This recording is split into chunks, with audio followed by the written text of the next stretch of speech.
Click. Click. Hello. Hi. Oh, it looks beautiful. Oh, it does. Oh, how's then? Yay. Colorful. Hello. Happy anniversary, everyone. Yeah, 7 years. 7 years of good luck. 7 years good luck. 7 years good vibes. 7 years good company. Yes. Thank you so much to so many of you who've been here all of these 7 years, and welcome anybody who's here for the very first time. Welcome. Hi. Come on in. I'm Brian. I'm Amelia. Nice to see you. And this is our Zen garden. This is our Zen garden. We are grateful to you being here. I see a lot of our regular streamers and our friends who are saying chat is zooming by. It's true. Zoom. Maybe we do a quick check-in. Hello. Yeah, I see a lot of first-time chatters. Welcome. In serious. Ooh, hi. Hey. Hello. Hi, you Thank you for being here for Feeling Strong, man. Hello. Shout yourself out. And Sean, it's 91. Sean, hello. How you doing? Welcome, Egg 5. Egg 5. Great number for eggs. Exclamation point egg in the chat will get you a secret message. Our longtime friends will show you the ropes. Let's say thanks to our mods also. Thank you, moderators, for helping us out on Discord and on Twitch. And Amelia has a very fun Discord announcement. Tell them. Yeah, okay. I'm so excited because today we have launched a new forum on Discord called Side Quests. And every other week we'll be unlocking a new side quest for you to level up your life XP. Yo, my life XP? Your life XP. I need to level that up. Yeah. So we encourage you to take on these quests and to share about your experiences. And we're really excited to start. I see a bunch of people have already filled those out. So thank you for doing that. Thank you for doing that. Appreciate you all being here. I'm excited and you're excited, and congratulations on 7 years, all of you. I know. It's crazy how time flies. Does it feel like it's been 7 years? Yes and no. Yeah, it does and it doesn't. I mean, it does in that we've played this game so many more times than we have 7 years ago. That's true. 7 years ago, we had only just blindly fumbled forward into one playthrough. Also, I'm a gamer now. You're a gamer now? You're a gamer girl. Amelia just told me that one day. She was like, you know what? I'm a gamer. I'm a gamer girl. Yeah. I game. And I game a pro hard. gamer now. We have emotes about it. And speaking of emotes, thank you to the Doctor, one of our awesome moderators who made a bunch of new emotes for the people of the town. Would you like to see them on the screen? Yes. Too many please emotes. Show. Feed them to the large fish. The fish will help us. Oh my gosh. I know it's too much. It's really too much. It really needs to not happen like that. But there's a lot of emote. There they go. They're dissipating. Oh God. So we got Dancing Bingus. Oh wow. We got Bapping Connors, Bapping Tracy's. We have Kevin and Kev out. I mean, you all are actually literally going too fast. Slow down, you're gonna get a speeding ticket. Oh, we have Dechart thinking too. That's cool. Yeah, I like that one. Just yeah. thinking about it. Those are really cool. Love They're really it. fun, right? I have to say thank you to some wonderful people. Yes, Serenity Moonlight. Moonlight. Thank you so much for the gift sub group hug. Thank you. And Daisy -1 as well, doing the same. Yeah, Daisy, how you doing? Thank you for the 5 gifted subs. Summon squirrels to the garden. Squirrels in the garden that's a good day. These are Hazel and Nut. The larger one is Hazel, of course. Small one, Nut. And Serpentine, thank you so much for the 10 gifted subs. 20. 20. 20. Doubling it up now. Serpentine. And Vespers, I see, is back for 72 months, which is just nearly this entire time together. That's incredible. Dame Deviant, another OG of the G, is back for 78 months. 78 months. I think it's worth mentioning 78 months is a long time, Dame Deviant. That is incredible. You have seen us have some major successes, like Amelia playing the grand finale of Mass Effect 3. I feel like is always a moment in my I feel gamer like heart. That took like I almost had like a whole heart attack during that experience. Yeah. You stayed determined through Undertale. I did, Amelia became an ace in Horizon Zero Dawn. And Dame, you were there for all of this stuff. You were. Even some Guitar Hero, I think. You were there. I mean, all the stuff. KV, thank you very much for the gift sub group hug. KV wants this to happen. And it did. Thank you, KV. Yay. For the 1, 2, 3, 4, 5. Thank you for the gifted subs. And Spooky Potato. Thank you. I think Spooky Potato would like a moment of tranquility. Tranquility. A moment of awareness. Oh. So peaceful. So peaceful. I love it. Nice. So today is a special day because we have a fun idea of how we can celebrate this here 7-year anniversary. Yes, you're in the Zen Garden. Which is also a mind palace. Which is also a head space, which is also our headcanon. Yeah. We want to talk about Detroit Become Human and, like, what do you think happened? What do we think happened just before and just after the scenes in the game? So we're going to go chapter by chapter and play the game, but in our imagination. Yes. And there are no wrong answers because that's how telling stories goes. Yeah, so we're going to create our own story. We're going to thread the ribbons in between each chapter. Yes, we're going to, as the old saying goes, we're going to thread the ribbons between each chapter. Yes, but our own ribbon. We get to color it. We get to put a design on it. Beautiful. Does that make sense? Are you picking up what I'm putting down? I think so. Crimson Whoa! Ash Tree with 28 gifted subs. Thank you! Oh my god. If I'm not mistaken, my friend, did you just do the thing? You crossed the goal. Thank That means we're immediately spinning prize and challenge type wheels. You know what? Epic. Amelia, I actually added another level to this here. I wanted the prize and challenge wheel to reflect our current website. Okay. So I've added a video message prize on there. So hold on, let me just multiply and subdivide a couple of times. Okay. Which is just a small way that I like to update my cameras. There it is. So I added the purple one. So if it lands on purple, that's going to be for the video message. Okay. Fancy.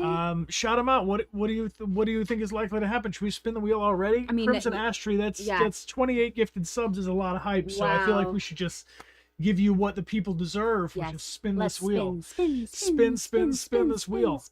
All right, what's it going to be? Could be unlocking a token of gratitude prize. I love that one personally. Looks a little sparkly like that. We sign them to say thank you for joining us live on Twitch. We're also having a drawing challenge. I got my supplies ready. A permanent marker will doodle out whatever you can dare me to draw, and then it will go home to bless or curse one of your homes. Then we have a voice message prize in the booth, or a video prize, and the ultra. I mean, that's purple. That is purple. That's purple. That is predominantly purple.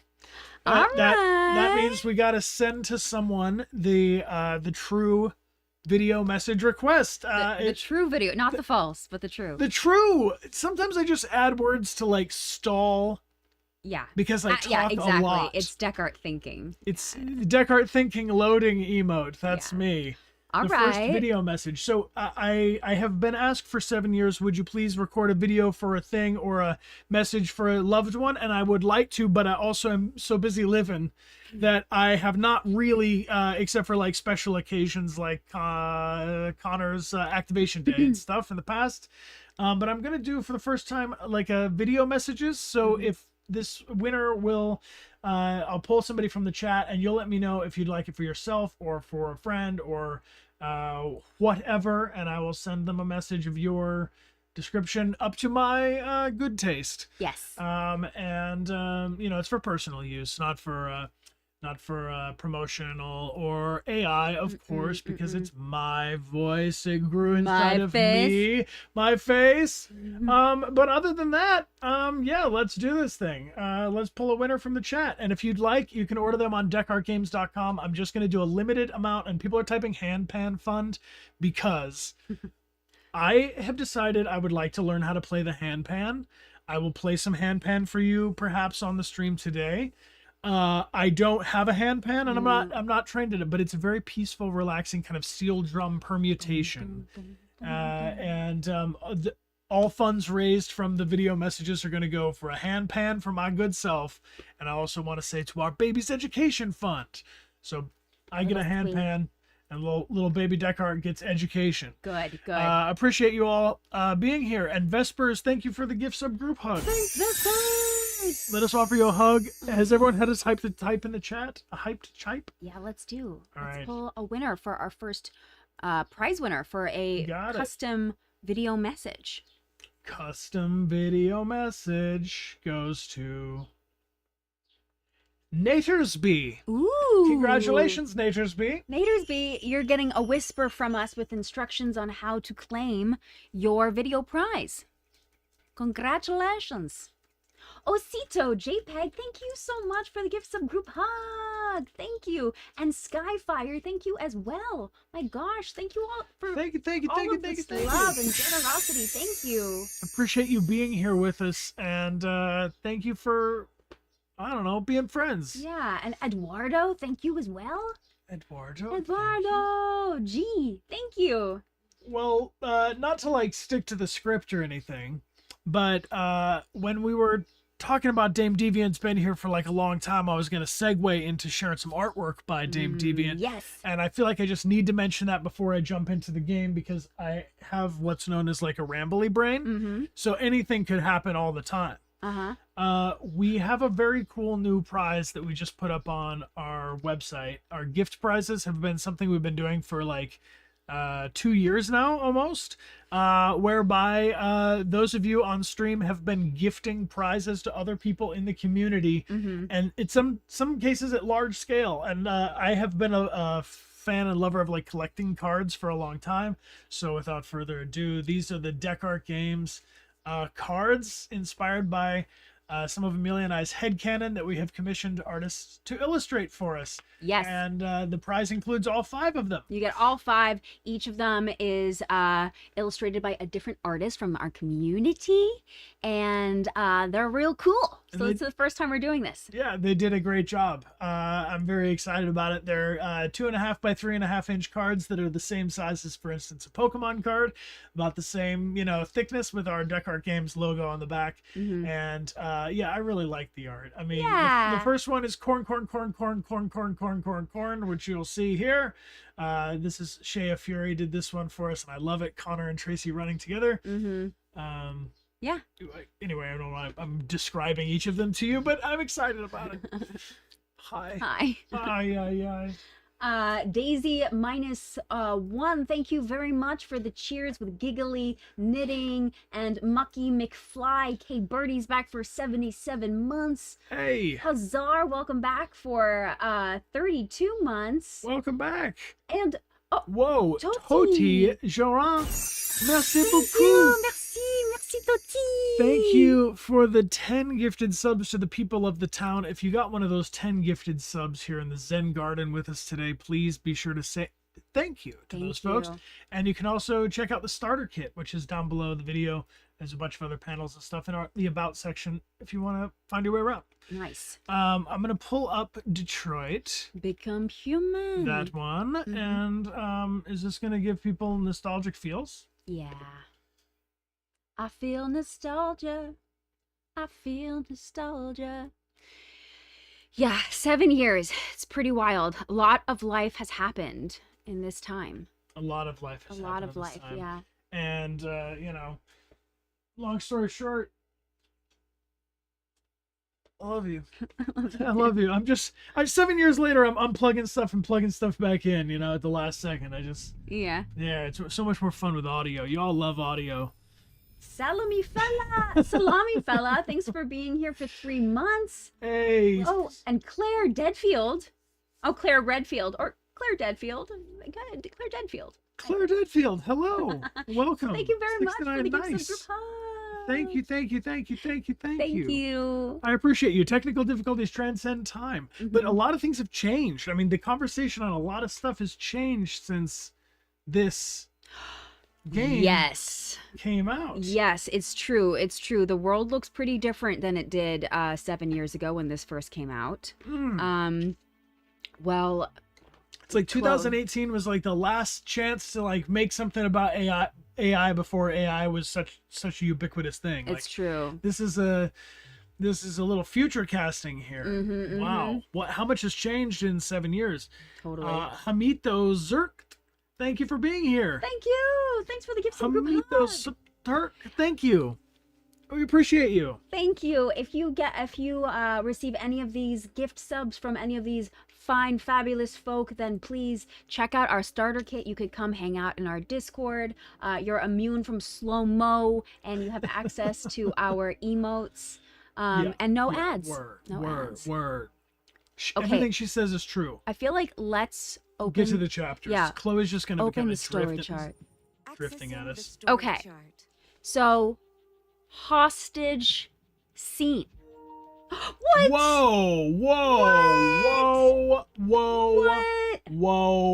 Whoa. Ruse Panda. Ruse! You're about to smash through this goal a second time, and we haven't even yet begun. My friends, thank you for Ruse Panda. Thank you for your generosity. Thank you. 50 gifted subs. That's incredible. Thank you so much. Thank you. Appreciate that. Thank you. Oh my gosh. Thank you. 50 gifted subs. There's only one thing to do. I know. I got a button for that. I just kind of was mind blown for a second. Check it out. Okay, 3, 2, 1, Wilson. Thank you.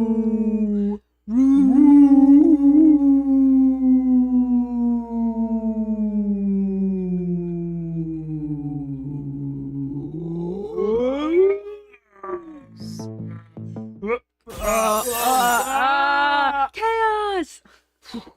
I'll tell you what, it's a little, it's coming out of the wormhole is a little, it's not a beautiful thing.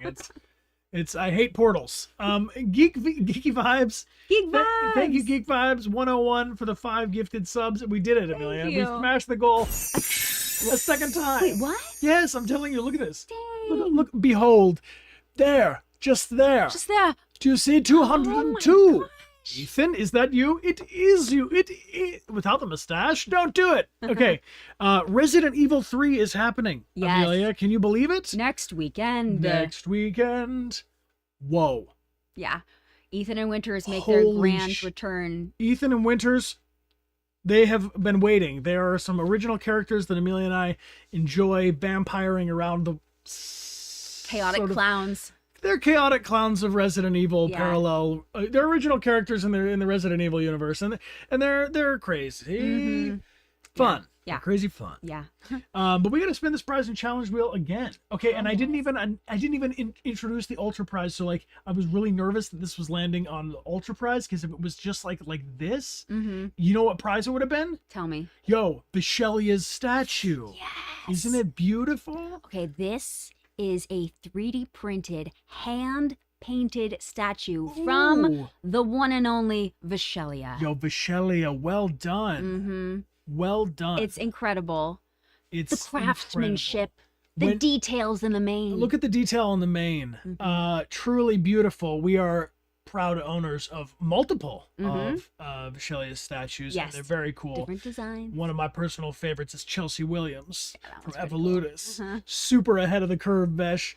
Also, I want to mention that Vishelia's website is linked in the chat. It is Vishelia.com. Nice. And !! statue will get you the link there, or ! Vishelia. And I just want to say thanks for providing that prize for the people of the town. Thank you so much. Very, very generous. Yeah. Whoa. And Connor Gavin Army, thank you so much. Come, have a hug. Appreciate you being here. Thank you for joining us. We are very grateful for your company. We gotta spin this wheel. All right, let's spin the wheel, and then we will open the story chart. I mean, we could open the story chart, and then the spin the wheel seems so immediate. Okay. We'll spin the wheel, and I just then hope it's not Dechart Gaines. I'll die at 211 or whatever. I could do it. You'll have to do all of it. Spin it in the right place. Hold on, I gotta just get it there. There it is. That's nice. That's even. Look at that. That's a nice Look at that spin. Look at the shine. Hey, Cyberwife 800. Hey, what's up, Cyberwife? Tug you so much for the gift subgroup hug. Thank you kindly. I like that username, Cyberwife, because it's also like Cyber Life, but different. Yeah, it's also, the android sent by Cyberwife. It's like I you just could, like you could buy yourself a cyber wife. yeah, like I don't know, I'm just here for I don't know, like vegan mayonnaise. I was sent by my cyber. Are you kidding me? Whoa! No way! Statue prize right off the bat, Vishelia, let's go! Ultra prize. Is the hype too strong? It is very strong. I love it. Oh my gosh, I can't believe that someone here is so lucky. One of these fine folk who just, you know what it is? It's that you all were paying attention. You all got your notification. Hold on, it's not quite right. It's just there you go. It's just, you all are being rewarded for showing up right at the start of the stream. You were like attentive, and also, you'll be like, rewarded. Thank you for being here. Thanks for hanging out. Thanks for like, doing this. Spending your Saturday morning with us, or whatever time zone it is for you. Thank you for taking time out of your day to hang. It means a lot. Thank you for hanging out with us. It is major. Your time is your most valuable thing. So that you spend your time with us is huge. It matters. It matters to me that you are here right now. We are alive. We are all alive and alive together at the same time. That's what's up. Let's pull a winner for this epic statue. Oh my gosh, Vishelia, are you going to be able to part with the small one? All right. Oh, I'm sure. Shelly's like, I made it for this specific moment. I emailed you about this. Like, we discussed this. It's just, I don't know, so cute. Okay. All right. Type into the chat if you want to enter yourself to win this epic Connor statue from Vishelia. 3D printed, hand painted. Beautiful. Limited. Special. Okay. Are you kidding me? Are you kidding me, Amelia? Maybe. I say, Amelia, are you literally kidding me? I kid you not, Brian. That's what I was looking for. Yes. Yes, I have a winner, but I don't know if I should read it out loud or if you should read it out loud. I can do that. You read it out loud. Linu X Too Good. Linux Too Good. Oh, Linux Too Good. Linux Too Good. Thank you and congratulations. Linux you Too win. Good. Congrats. All right, just one second. I will read it, and I will read it incorrectly. No, you read it correctly. It was great. Yeah. This could be... Okay, if you'd like us to mispronounce your username, please feel free to type it in the chat. We're sorry. We do our best. We're sending you a whisper, Linux Too Good, with instructions on how to claim your statue prize. Yeah. Epic. Yo. Statue prize. You win. Okay. Nice. Good. Nice. That was great. Okay. That went very well. I want to say thank you and good job, everyone. Thank you and good job. We've doubled the goal and we are on our way to Detroit. Flow charts. Shoulders. There we go. Okay. Flowcharts. X. So, we know what happens at the very beginning of the game. Connor is coming in to the apartment because Daniel hath murdered the father of this family after finding out that he was to be replaced, and he is currently holding the little girl hostage. The mother is being let out in a panic. So, why aren't you sending a real person? And I took that personally. Yeah. I think Connor took that personally from the beginning. I think the first act of deviance is being a little bit offended when she says that. You don't show it, you don't say it, but you just feel it. Yeah. I felt a little offended too, but I do like the way she says it.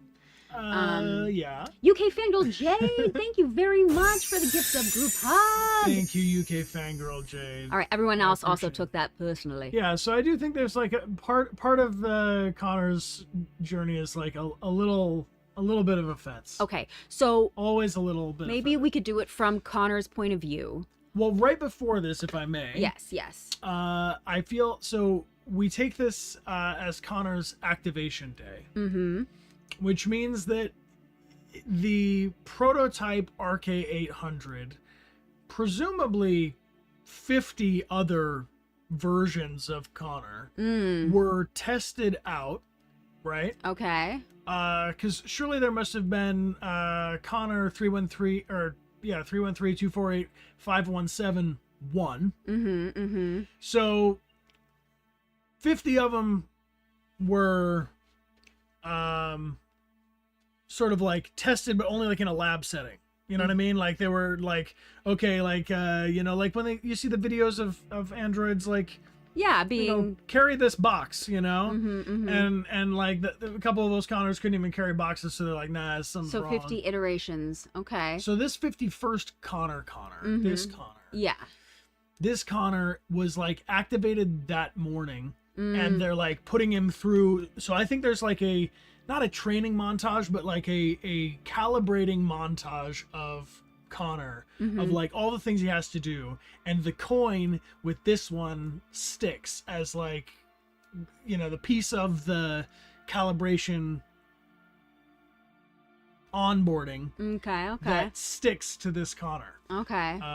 Because Connor would have to do other things like jump in windows. Obviously that didn't stick. Yeah. He'd have to like do different things. And they'd have to make sure it was like a safe enough Connor to send. Because what if it otherwise just goes IG-88 and starts, anyway, I started blasting. So they want to make sure the Connor is going to like not deviate. And because this is like a high pressure, high stakes environment, they got this hostage situation with the human. They kind of had to rush it a little bit. Okay, so he's like not fully calibrated. I think that they were just kind of like on a couple of the forums, they were just like, yep, sign. All right. Well, what about you? What do you think might have happened right before this this opening scene? What else is Connor up to? Magnolia says, I think the first Connors were just a program. It didn't even make it to a physical copy until a few versions in. Oh, that's a fun idea. Okay, so like the hard drive Connor. Viqui says, I've always imagined that he was activated like earlier than a week, but not necessarily that morning for that very reason. Yeah, maybe or maybe he's just like kind of like a standby, so he would have to be like, yeah, these ones are good to go and ready there, but he wasn't like, initiated. Perpetual Production says he's a prototype. Yeah, he is a prototype. Crimson Ashtree says quality control might have been rushed a little bit, which is why he deviates. Cyberwife, not why he deviates, but like why why it's possible for him to deviate. Yeah. Cyberwife agrees with you in full caps. So strong Jeez, thumbs up. Wow, hold on, the yell. What else? Okay, Chief says maybe he was actually sent to save the fish and the hostage was secondary. Oh my gosh, that's amazing. Okay, so maybe I kind of like that. So the fish is a mind flayer who is controlling space-time and summons these deviant androids to do its bidding. That's a DLC I wouldn't pay for, but if you made it. All right. Megan says, I think that Connor should have been developed for a bit longer, but because of deviance, they had to throw him out earlier. Yeah, okay, yeah. Get him on the scene. Yeah, I do feel like there's that kind of urgency, and also like people don't seem quite know how to interact with him yet. Yeah. Zemi also says, I think that he's only just been activated right before being shipped off to the scene, so he's still new to everything. Yeah, I mean, my as if for coming out of the elevator is basically like, ding, exists. Ooh, I like this. I am Deviant RK800 says, I think whoever was working with Connor when he was first activated was the one to gift him the coin. Ooh, that's fun. That a human was like, Thrink. Yeah. Good luck. You're gonna need it. Oh, I love it. Let's steal a line from Star Wars. I don't know. I like that a lot. Okay, so there's a human technician who is to monitor Connor before, just like in the Kara tech demo, right? Where there's that like flicker, that moment of like, are you a deviant? Am I supposed to send you out? Well, hey, hurry up, man. Okay, whatever, fine. Pushes a button, sends him out, goes to have his lunch break. Yeah. And as Connor's like standing there looking like innocent as hell on an assembly line, just drifting down, ready to go, he flips him a coin like that, and he says, good luck. You're gonna need it. And then Connor catches it. Starts doing that trick. Cassia Hope says maybe Amanda wanted him to deviate. So kind of like what's that? Yes, I do think in game Amanda wanted him to deviate. I think Cyberlife / Amanda / okay, so Maybe Papa John says screaming. He was screaming in the elevator, so he's like going up and he's like, ah, like first aid jitters, just like getting it all out. And then the elevator closes and he's like, I like that. I mean, just to make sure we're. I mean, it's 7 years late, so we're saying, spoiler warning, but also you're here in a deep dive discussion about the game, so spoilers are implied, right? Amanda, I believe, does want Connor to have deviated because Amanda is a program written by Kamsky to emulate his teacher, the actual human Amanda, who we don't meet. And so she even says it, right?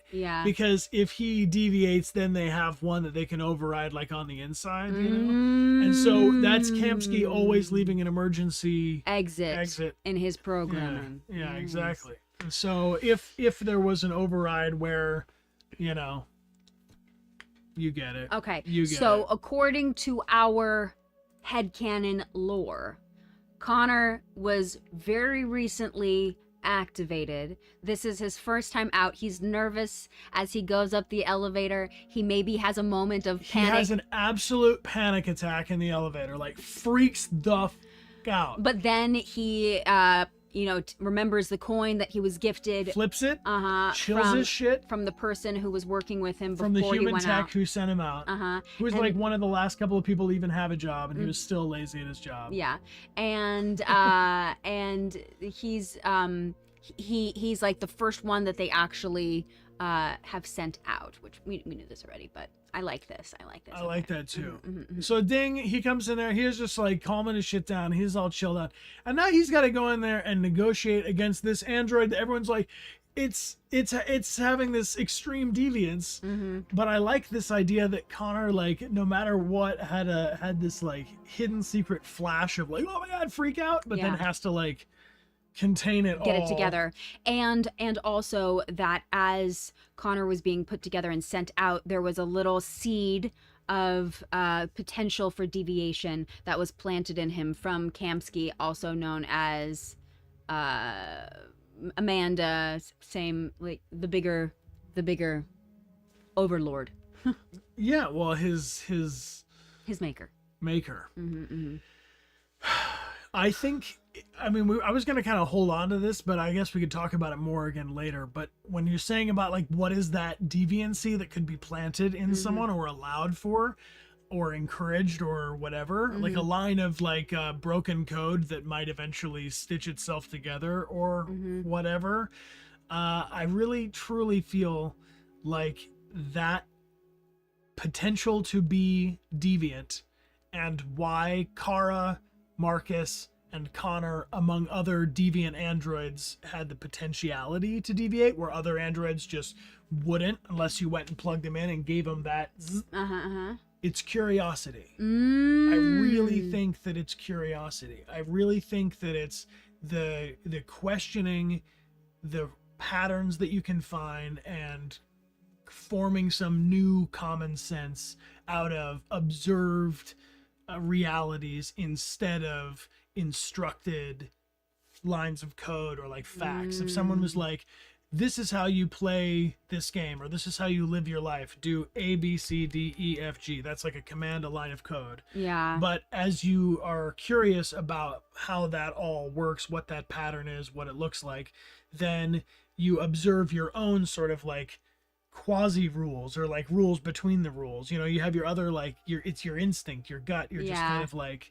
So to me, I think Connor is always in each of these scenes. Everybody he's talking to, what I'm doing there in that moment is like really listening with like a deep, like running CPU at 99%. You know, just like curious, actively trying to mining information. Yeah. You know? Interesting. Yeah. Cool. So when we go through the house, we find the clues and stuff. Do you think that do we want to make this big? Yeah. I mean, or not. Yeah, we can. What do you think about when it comes to these clues? Does this spur any headcanon for you as we move through the scenes? Like, to me, the question of the gun is pretty major. Yeah. I think my question is about Daniel. What do you think happened? What do you all think happened with Daniel right before, he snapped essentially? Yeah. What was that conversation? Yeah. Was he trying to talk about? Did he try and talk about it? Was he just like, did he just kind of like go off the deep end like immediately? Was it something? I like to think that Daniel was actually like, because think of Daniel like Simon before deviating. Yeah. That I feel like it's possible that Daniel was like, hey, completely reasonable. Like, I worked with you guys for many years, as far as I can remember, and I've always done an excellent job for you, and I've executed my program flawlessly, and it's come to my attention that I'm being replaced. Could you inform me about this further? And so like he literally like did a nice, calm, humane interaction, but it was the humans that couldn't deal. Oh, maybe they like freaked out when he asked about that. Exactly. And that they like tried to shut him down and gaslight him and bug him out. And so he's just like, I think he like got snapped out because the people around him were being so inhumane. Instead of just answering his question, you're not capable of doing this and this and this. We need this new setting. We need this new charge cable. I'm sorry, but you gotta go. But instead they're like, no, we're not. We're not going to do that. No, you've been a bad android. If they flipped it on him and then like started to make him the perpetrator. I like that. Because hard. Initially I've always thought that he just saw it, and then like seeing that was like what made him lose it. But I do like that he was trying to connect, and understand, especially since he's curious, and because he sees himself as one of the family, like he's part of the family. And then when they shut him down like that, that's when he's like,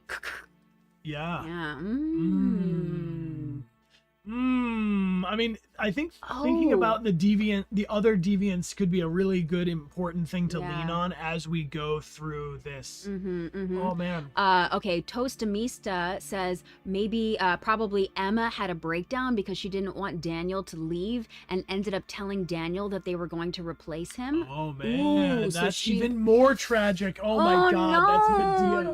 No, that's so like that literally gives me like chills. I love it because I hate it. I love it because I hate it.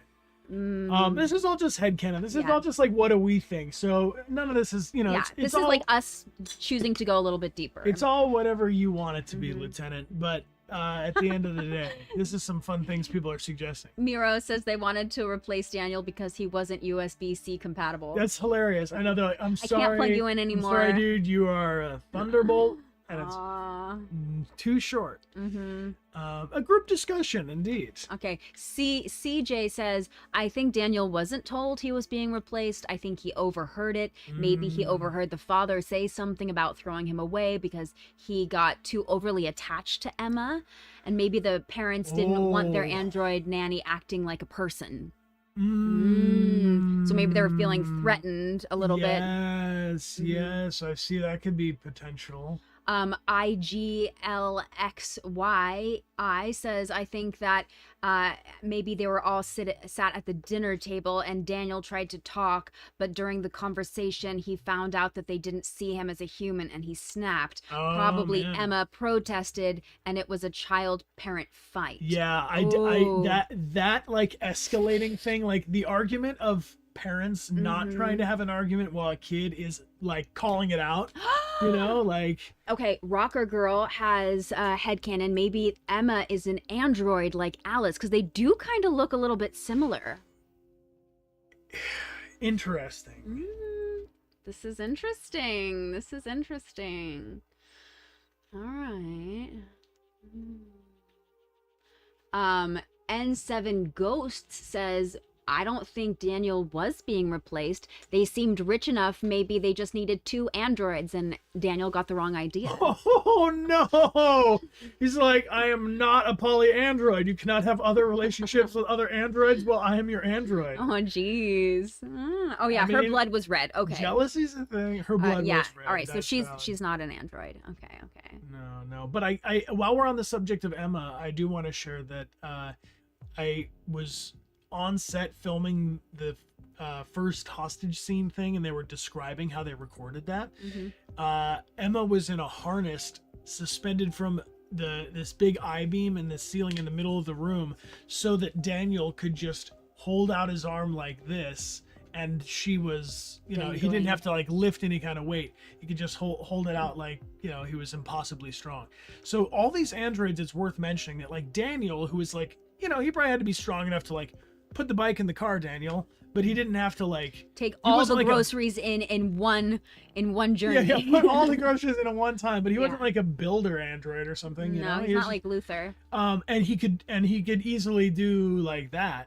So it's honestly pretty amazing that like 28 stab wounds is intense. Yeah. But like from a android deviating and like taking someone hostage point of view, it could have been way more deadly. Like the mom survived. I know she did. The dad just got shot. Boosh. And she was with the dangling, but it's not good. It's not good. No, it's not good to have a kid dangling. No, you never want to dangle. You don't want to describe it too much, but you know what I mean. You get the gist of with almost, and then it could have been the dropping and the falling, but the dangling is scary enough to start the whole thing. Yeah.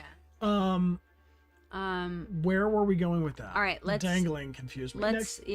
Let's shift on over. Oh, I was just saying, like Daniel could have like ripped the dad's head off. I know. You know what I mean? Like it wouldn't have been so hard. Yeah. Okay, so there's many options of headcanon of what happened with Daniel right before this all went down. I personally really like, because it literally gave me shivers, the idea of Emma standing up for him. Yeah, and be like, he is a person. Yeah, and don't say that about him. And them like gaslighting, the parents gaslighting Daniel, and that's when he snapped. Like, Daniel hasn't been doing a good job. Daniel has to be sitting at the kids' table. Yeah. The Roth woman, thank you so much for the gift of GiftPrize. Thank you kindly. My goodness, you all are overly generous, and I'm so grateful for your support. Thank you for spending your time with us today. Thanks for being here. So in your playthrough, Amelia, in your headcanon, which ending is it? I mean, either way, Daniel has to go. I mean, my favorite is when Connor saves the little girl and also lives himself. Yeah, I think probably the sniper shooting Daniel is the best outcome for my personal playthrough, because it keeps Connor from killing deviants, because I don't want Connor to kill the deviants. And Daniel there's no way out for Daniel. Yeah. He's sad, but he's too far gone as far as the he's society. Gone too far down the rabbit hole. Yeah. Yeah. You haven't seen all endings? Ooh, Cookie. Oh, there's a lot of potential here. There's a lot of potential. There's 1, 2, 3, 4, 5. 5 different options. There's actually 6. 6. 1, 2, 3. So Connor could have failed to reach the deviant in time, which just sucks. Like, that's probably the worst. Yeah, so this means failed, that little do not cross sign. And then this one, the 3 of them Connor can die in, and 2 of them him can live. Him can live. Him can live. Well, him can live and fail too, but if him going to live, him should not fail. No. So in my personal headcanon, the snipers take out Daniel, and Connor succeeds and Emma lives. All right. So that's in there. And then I feel like Emma, what happens right afterwards? Because I feel like Emma needs some serious therapy. Yeah. Oh yeah, definitely. So probably Emma and her mom have to, they have to deal with the loss of dad and the loss of their loved android, who she had to see all this go down. Maybe they like leave Detroit. Maybe they move and start over. I would say they'd want to be somewhere where there's not androids. Yeah. I mean, to the same thing of like Hank, eventually having such resistance to androids because of his trauma. I could see how Emma and her mom would be like, we don't want to be somewhere where there's androids. We want to be where there's androids are illegal, because... Is there a place where androids are illegal? Oh, there must be. Of course there must be. Canada, but it seems that no, Canada's where they're androids free. are free. Yeah. But so where in the world would androids be forbidden? I mean, there would be places. There have to be places where androids are completely forbidden. Maybe that's like what happens in 2038. It's like the real version of Zen Garden, like the places where people are like, no, I'm homeschooling my children and I want them to just learn about types of dirt. Yeah, yeah. You know? No screens ever. No screens ever, no lights and anything. Interesting. There could be somewhere deep in Canada, but Canada doesn't allow androids, and that's why they can pass if they look human. I see. Or is Canada where they're free? I don't know. I mean, why do I not really think about it? There are no android laws in Canada because there are no androids. So it's just an American thing to start? Or if Canada has androids, they look more like the Roombas. They just roll with it. I will throw this out that, like, in Detroit, which is, very close to Canada, and in fact, Detroit or Michigan is the only state you can be in Canada and drive north and get to America. Oh, really? Yeah. Because it's kind of like this? Yeah, so Michigan is very north up into Canada because all the rest of Canada's above all the rest of the U.S. But the like people would go to Canada to like gamble across the river. Yeah. You know, like they're allowed to. Okay. Cool. All right, so they go off to Canada because there's no android laws, or they go somewhere even further away where they can't see any androids to get some peace and quiet and some recovery from their trauma. Yeah. Jade Roman, thank you so much for the gift sub group hug. Thank you. Thank you. Appreciate the support. Thank you very much. So then let's continue on. Okay. The opening. Do you want to just watch the opening just for old time's sake? Yeah, sure. Why not? Just to like set the mood. Do you want an earbud? Yeah. All right, everyone. Give me music. We're just gonna treat ourselves to the opening. Yeah. Let's do it. I will say I really like with the opening that it feels like the opening credits of a film. Yeah, I mean, like that. There's a lot of cinematic conventions which are being levied here to tell this story. There's a ton of video games that use cinema and filmmaking storytelling to enhance our attachment to the gameplay.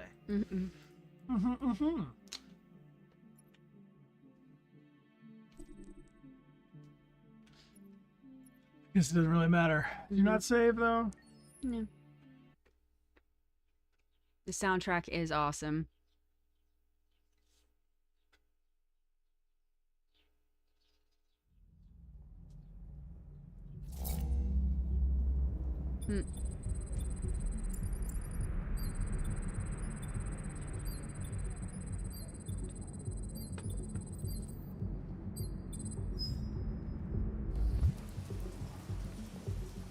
This is the top-of-the-range household assistant.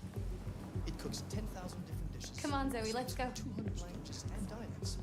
And handles the kids' homework. Elementary school. Good afternoon. Can I help? Yes, we're looking for it. Honey, it looks amazing. This is exactly what we need. How much did you say it costs? At the moment, we're doing a special. Oh man. Entire range. I can show you the model. Imagine waking up, coming into this world, and it's just damn Todd. But also, like, it does absolutely all the work around the house. Pre-owned androids, sale, 50% off. Like, for me, the thing that kind of disturbs me is how human they all look. You know, it's like so strange. Well, and also they're even being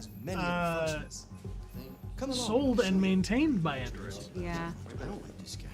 Like the human. There it is. It was a bit difficult getting it back in working order. Okay. It was really messed up. What'd you say happened to it again? The car hit it. Stupid accident. Oh, I see. Anyway, it's as good as new now, except that we had to reset it. Meaning we had to wipe its memory. I hope you don't mind. That'll be fine. Okay. Did you give it a name? My daughter did. AX400. Register your name. Kara. My name is Kara.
Damn.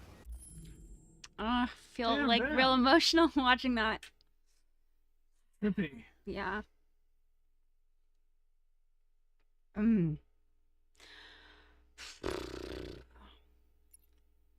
It hits different, especially the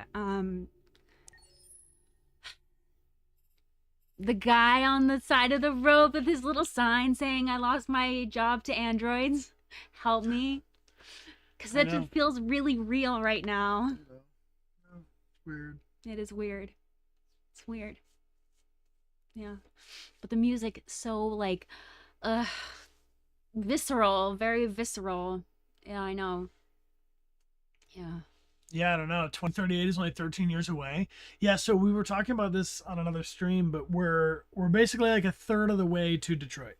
Wow. In the timeline. If the game takes place in 2038, we've 7 years has happened, and then 7 years will happen again, and there will be 2/3, and then 7 more years. So we'll have a 14-year-old, a 15-year-old. Oh my kid. gosh.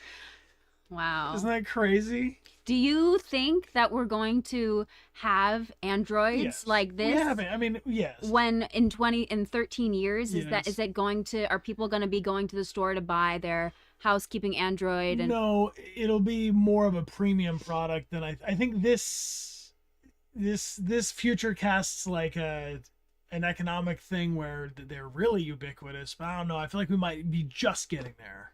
You know, like I feel like instead of buying like, I don't know if there'd be used ones for 7,000 anymore. You know, like there was a time where you couldn't buy a used electric car because like there were only new electric cars. Yeah, Like anybody who bought an electric car hadn't sold them yet. I think it'll be like in that window. And then like 10 years later, other then people we'll be here. Yeah, you'll be buying like trickle down androids. It'd be like this rich people had these androids and they don't want these androids anymore. Now you get them. And then we'll be like, yay. There's some weird stuff in their programming, but we wiped their memory, so it should be fine. They're like, don't look in the brain of that one. You know, like, okay. Oh. I don't want this android. Okay, so we still haven't completed 100%ed this chapter, which is hilarious to me. So should we snag it? I mean, yeah, what are we missing? Let's just walk in the park. Wait. Show the people of the town. Amelia just pointed at the screen. Did you say teach? No, I said show. Okay, show. We have missed something to read. A magazine. We got to read both stories in the magazine. We got to go to the second page of the magazine. Let's do it. So we only ever go to one page. We're like too. Yeah, I'm too excited. I'm like, nope. You know what? There's a bunch of people here. It's a stream's hyped up. You know, can't keep these 1,000 people reading. 1,000 people couldn't possibly like to read. Let's read Article 2. Today is the day we Today's the finally day. read Article 2. Type Article 2 in the chat. I will say that the fashion in 2038 is top. You like it? I really enjoy. I mean, this guy looks pretty normal, but like his jacket, it feels really like sleek. But we also have to acknowledge that not only is this 2038, this is 2038 Dechart, which is 2038 Dechart through the eyes of a French, Parisians. yes. So this is a French, beautiful Detroit. You know what I mean? The clothes here are on what do they say? Très chic. Très chic on fleek. Très chic en flic. Oh, Oh là là. where's the magazine Maybe, on the bench? perhaps by over the there, bar? yeah. No. Don't go there. No bench. Bad Magazine. Android. Magazine on the bench. Magazine behind us. Oh, let's talk to the gardeners. He's not Bellini's paint either. Can we talk to you? I don't know. Can we get close? No. It's that dude. It's that It's that It's android that- dude it's that that- sends Kara in the wrong direction. Slatko. It's that latent dude. It's a Ralph. It's that dude. It's a Ralph. Ralph, like, We can't get close. I don't know. I've never really. Let's you know, try. Just No, like no, walk that off that the would not path. be get any closer. Wait. I think you passed it. Yeah, but I'm just saying where I can't go. See, Weed Whacker, So we he's can't cross over. no, because what would happen is that kind of android would have the ability to like send out like a little pulse that would like EMP other androids, like back off my elbow room. I'm trying to clean this grass. Do not step on the grass. Yeah, he's transmitting a frequency to Marcus right now who says, "Do not step on the grass. Do not. All right, pick it up. A very very light EMP. It's just like a little. It's like a Okay, tech addict. secrets of androids.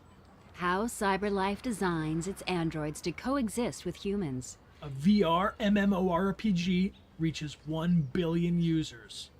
Androids, soldiers, perfect killing machines. Here it is. Climate change up. All right, world temperatures increased by 3 degrees since 2000. How the environment is changing America's society. Miami to heighten seawall by a further 10 meters. Whoa, seawalls. Climate change up. A recent U.S. census has found that as sea levels continue to rise and climate change leads to more and more extreme weather, America's once prosperous coastal cities are being deserted by the rich. Waterside real estate in once top attractions like Miami and Los Angeles are experiencing fright flight, with wealthy residents opting for properties further inland or at higher altitudes. This is driving up prices in once rural areas and plummeting house values in previously desirable neighborhoods. Whilst this might sound like an opportunity for poorer Americans to enjoy a new lifestyle, the reality is less attractive. Whoa. Coastal properties not just exposed to regular flooding, hurricanes, and other climatic weather. This is too dense for me. But that's what we needed. We needed We need this. this. Okay. All right, tell me, team. You're playing a video game. Pops open some lore. You trying to have 1 paragraph or 8 paragraphs? Personally, I'm a 1-paragraph person. I'm a 4-sentence human. Yeah. If you can't tell me something in 4 sentences, I don't have it. Mm-hmm. I'm just skimming. Too long didn't read. Humanities. Can we check with the flowchart? Flowchart. Was that it? Complete! We're in no save mode. Uh-oh. The progression won't be saved. But we finally did it! But we finally did it. But we didn't save. But I think that's enough. I think having had done it tickles its fancy and it just stops worrying about it. I think it's over. And then next time when we come back and we're like, wait, what do you mean? We'll be like, no, we did it before. Yeah. Yeah. Let's go back to the flowchart. Okay. Accessing the flowchart. Mm. Okay, so what was Marcus up to in our headcanon right before he was sent to the park? All right, before he was sent to the park, I imagine that he was told to go to the park. But Carl's sleeping. Carl's snoozing. So he like got up before I guess he made He was staring at the giraffe. He was chilling. I feel like he had to be doing something. Just watching Carl sleep? That's creepy. He ordered paints. He was staring at the merbabies. Made breakfast. He was scheduled to go to the park. He was playing piano. But then if he was playing the piano, he would have woken up. Right. Carl. Maybe. Carl could be a heavy sleeper. I think maybe I like that. Or maybe he was walking in the studio. You know, maybe he was admiring some of the artwork in a new way. Yeah. You know, maybe what's something that's like kind of deviant. You know, like curious. Yeah, maybe he was going through the studio and he was taking the log of what he needed, and he was like, oh, I need these paints. But there was something about the one of Carl's paintings that just kind of hit a little bit differently. The light hit it differently, and it looked a little more beautiful than it ever had. And he thought to himself, you know, Carl is not just my employer. Claire says he was playing on the stair elevator, so he was just like riding it up and down. That's hilarious. Just like talking to the merbabies, maybe having like a full-on conversation about why there were 6 of them. I like that idea of him just you know what? I can see him sitting on the chair escalator and Carl's like, don't mess with that. You're not supposed to play with that. That's a very important tool, and I need that for my. And so Marcus is sat there going up and down slowly, looking at the merbabies and kind of like just swinging his feet a little. Just kind of thinking to himself, like, oh, what a beautiful morning. Like, I only have one thing on my to-do list today. I got to go to get the paint. Yeah. Maybe he was also having a moment with the android birds. You know? Yeah. Maybe like one of the birds wasn't working, so he had to fix it. Yeah, give it a little extra therium. Yeah. Put on a syringe, give it a little like maybe he was embracing his inner child and he was playing on that elevator and then just feeling a little bit like I got an idea. What if he was getting on the little elevator, sitting on it and riding up to the top, and then giggling just a little to himself as he sat on the rail on the other side and then slid down. All right. I think he was Chutes and Laddersing. I think he was on the playground that is his house. Do we have a platinum trophy for this game?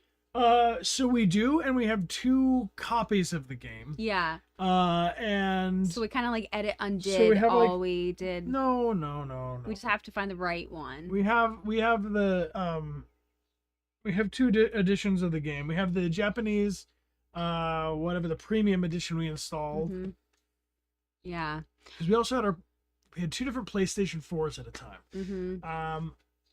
When this game came out and we first started streaming and we were going all around streaming, we just like suddenly got a ton of games. Yeah. We had 2 PlayStations at the same time. We did. We had a slim. We had like a traveling PlayStation 4. Yeah. It was wild. Where did we get all these plants from the outside? We got these plants. And then some of them are fake. Can you? Yeah. Which plants do you know which are real? ones are fake? Which plants are real and which plants are fake? Yeah. We touched grass to get them. We did, yeah. The flowers? Which flowers? Which flowers? Not all flowers. Not all flowers. Not all flowers are fake. The pink one is fake? This one is fake? Nay. This one is real. That's real. This is bougainvillea. The sunflowers are fake, yeah. The sunflowers are fake, yeah. These wisteria? Yeah. Those are fake. Yeah. Those are fake. Those are from Ethan and Winter's things. The ones on the floor in the vase? These roses? They're real. They're real. Those are real roses. How about these crazy looking guys in here? This is called Aeonium zythorp in here. And this little tree called finger lime. Yeah. Real, double spiky. real. The ones on Amelia's shirt, real. The ones on my shirt, fake. Caitlin Hayes, welcome back for 40 months. Hello, Caitlin Hayes. And Somnus32 is back for 15 months. Welcome back. And Iris Unknown, thank you for being here with your Prime. Good news, bad news, everybody. If you have Amazon Prime, Jeffrey Bezos has got you cornered. If you don't use your Amazon Prime on this channel, he won't release you. Just kidding, I got you. Madison IKEA, welcome back for 55 months. But it is pretty cool. If you have Amazon Prime, you can link it to Twitch for a free subscription on any channel. Exclamation point free. Yeah. So it's Any cool. channel. Not even you don't even have to use it here. You can use it wherever you want. The more you know. The more you know. Thanks for being here with us, and thank you for sharing the love. And yeah, I like this headcanon idea of what's happening right before and after each of the chapters. Yeah, well, I noticed in chat right before the stream started, I think on our Discord, about people talking about how we've done, thank you, different things for each anniversary. And like, we got to find the new angles on it. Yeah. But this headcanon thing is something I've wanted to talk about for a while, because like, I just didn't want to like, flavor anybody else's opinion too much. I wanted people to like get to play the game and have their own imagination about it and stuff. Okay, so I like the headcanon of Marcus was just like indulging his inner child, playing on the stairs, and having just a little moment to himself. Yeah, off to the paint store. Off to the paint store he goes. Yes. Okay, and then afterwards, we're gonna look at Piper Shaw. Piper. Thank you, Piper Shaw. Thank you so much. Appreciate you being here. Thank you for the 5 gifted subs. Thank you. If you got one of those 5 gifted subs from Piper Shaw, you're hanging out with the best, the crew. Yeah. Appreciate you. Thank you for supporting our channel. Flowchart. Yeah. Okay. For a new home. Yeah. A new home. Okay, so right, wait. Or what happens right after? Right. What happens right after Shades of Color? Yeah. Well, let's pick our ending, I guess. Okay. Piper Shaw, what do you think? How does it go? Oh no, so we have to read that someday. Well, we're not picking up breadcrumbs here. No. Marcus took the bus no matter what. He took the bus. He took the bus and went back home. He got yelled at by a preacher. He got yelled at by this guy. He got yelled at by that guy. So he went out. He started the day feeling like really good about himself, being like, so much joy, so much curiosity, so much potential. Something a great. And then he got knocked down, and he got knocked down, and he got knocked down, and then he got up again. Yeah. And he decided he was going to lead a revolution on him. He's like, you guys pissed me off today. I'm going to start a revolution. Yeah. The arc there is strong. Yeah. Today's a good day. Today's a horrible day. It helps, I think, deepen Marcus's outcome. Okay. A new home.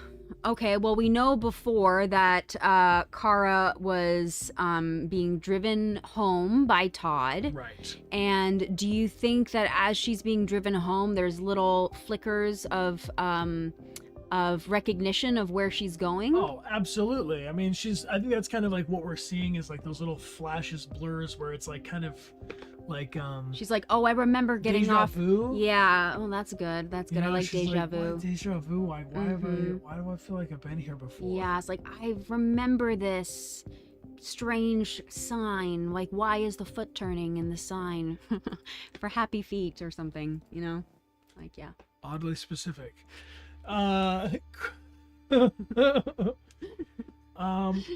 Get us out of that, Amelia. Okay. Sometimes there's weird signs. Okay, and then we get home, and I think that she's having. I like the deja vu idea that she's like, ooh, and like she got a bad feeling about this. Got a bad feeling about this. This kind of like irks her in a way that she's like, I don't trust it. You know what I mean? I do think that she kind of doubts Todd because it feels ominous, like from the beginning. Amelia, I hate to interrupt while we're at Todd's house. Oh, we got some prizes gifted. Oh, yo, nice. Yes, we got some prizes gifted for the people of the town right now. So these are our cards. We got these cool playing cards, 5 of them, each designed by a different artist in our community, and we got some prizes to give away. You get all 5 together in a set. You get all 5 together in a set. Nice. And these ones are gifted by, and I mean it. Hold on a second. I think maybe I need to edit something. Okay. Technical difficulties. Look at my wife and not me. Look at these chickens. Look at all these chickens. These are my chicken sisters.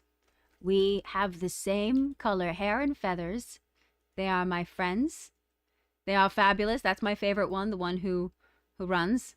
Let's fill the chat with Kevin and Kev Out emotes.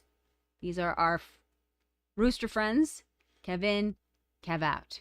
Kevin, Kev Out. We can also continue to talk about. You can actually continue to talk. Yeah, you just give me back the regular life. No, the this. We could keep talking about this. Yeah. So much Kevin. So much Kev Out. Okay, so we're feeling that ominous feeling, the deja vu, bad energy, but you don't quite know why. And then washing dishes. Okay, out of all of these different chores, which one, if you had to choose one to do, which one are you gonna do? Are you gonna wash the dishes? Are you gonna vacuum? Are you gonna wash the clothes? Are you gonna enrage Todd? Are you gonna disturb what Todd? I'm gonna do? I'm just gonna disturb him. I'm thinking about or talking to Alice. Or are we gonna read in the corner? I think I would choose to disturb. I would choose to enrage him. I would disturb him just a little bit. Just a bit to make him uncomfortable. Just a little as a treat. Yeah. Taking out the trash, and then we go upstairs to check on Alice. Then we can choose, do you want to tidy? Do you want to ventilate the room? Are you going to clean the bathroom? No. Okay. After we finish cleaning, is this where we made dinner? No. This is where, I guess we haven't quite made dinner yet, right? I'm ready. Like the bad vibes. And in the middle of the bad vibes, we're back to the prize. This is gifted by Sonia. Oh, Sonia! Apologies for my confusion. I just really wanted to make sure that I don't be sending people things that, don't work. So I have to test them out. Thanks for testing. Yeah. Can you... Testing. 1, 2, 3. Tell them the spiel about how they can... Okay, so this is the spiel. Type into the chat. Let us know you would like to enter yourself to win our card set. Yes, and it all works. Yes, and it all works. Fantastic. And you could get more information, exclamation point gift prizes in the chat. We'll take you there. If you won a previous prize, you are newly eligible for this prize. And that's my spiel. The winners are going to get whispers from us with instructions on how to claim your prize. Yay. Thank you, Amelia. Yeah, you're welcome. I appreciate that. Substantially, you are good people. The winner is Saber Sloth. Nice. Congratulations, Saber Sloth. I've just sent you instructions on where to claim your prize. And if you'd like, you can gift prizes on DechartGames.com, or you can just order them for yourself if you like. Yeah, 1 of 5. You get all. All right. Okay, so what happens after we finish cleaning? We're done, and we just try to get our distance from Todd. Like, I feel like we're kind of in this place of like, how am I here? Why am I here? You ever have that feeling of like, why am I here? Yeah, it's like I don't belong here. Yeah, but I'm a creep.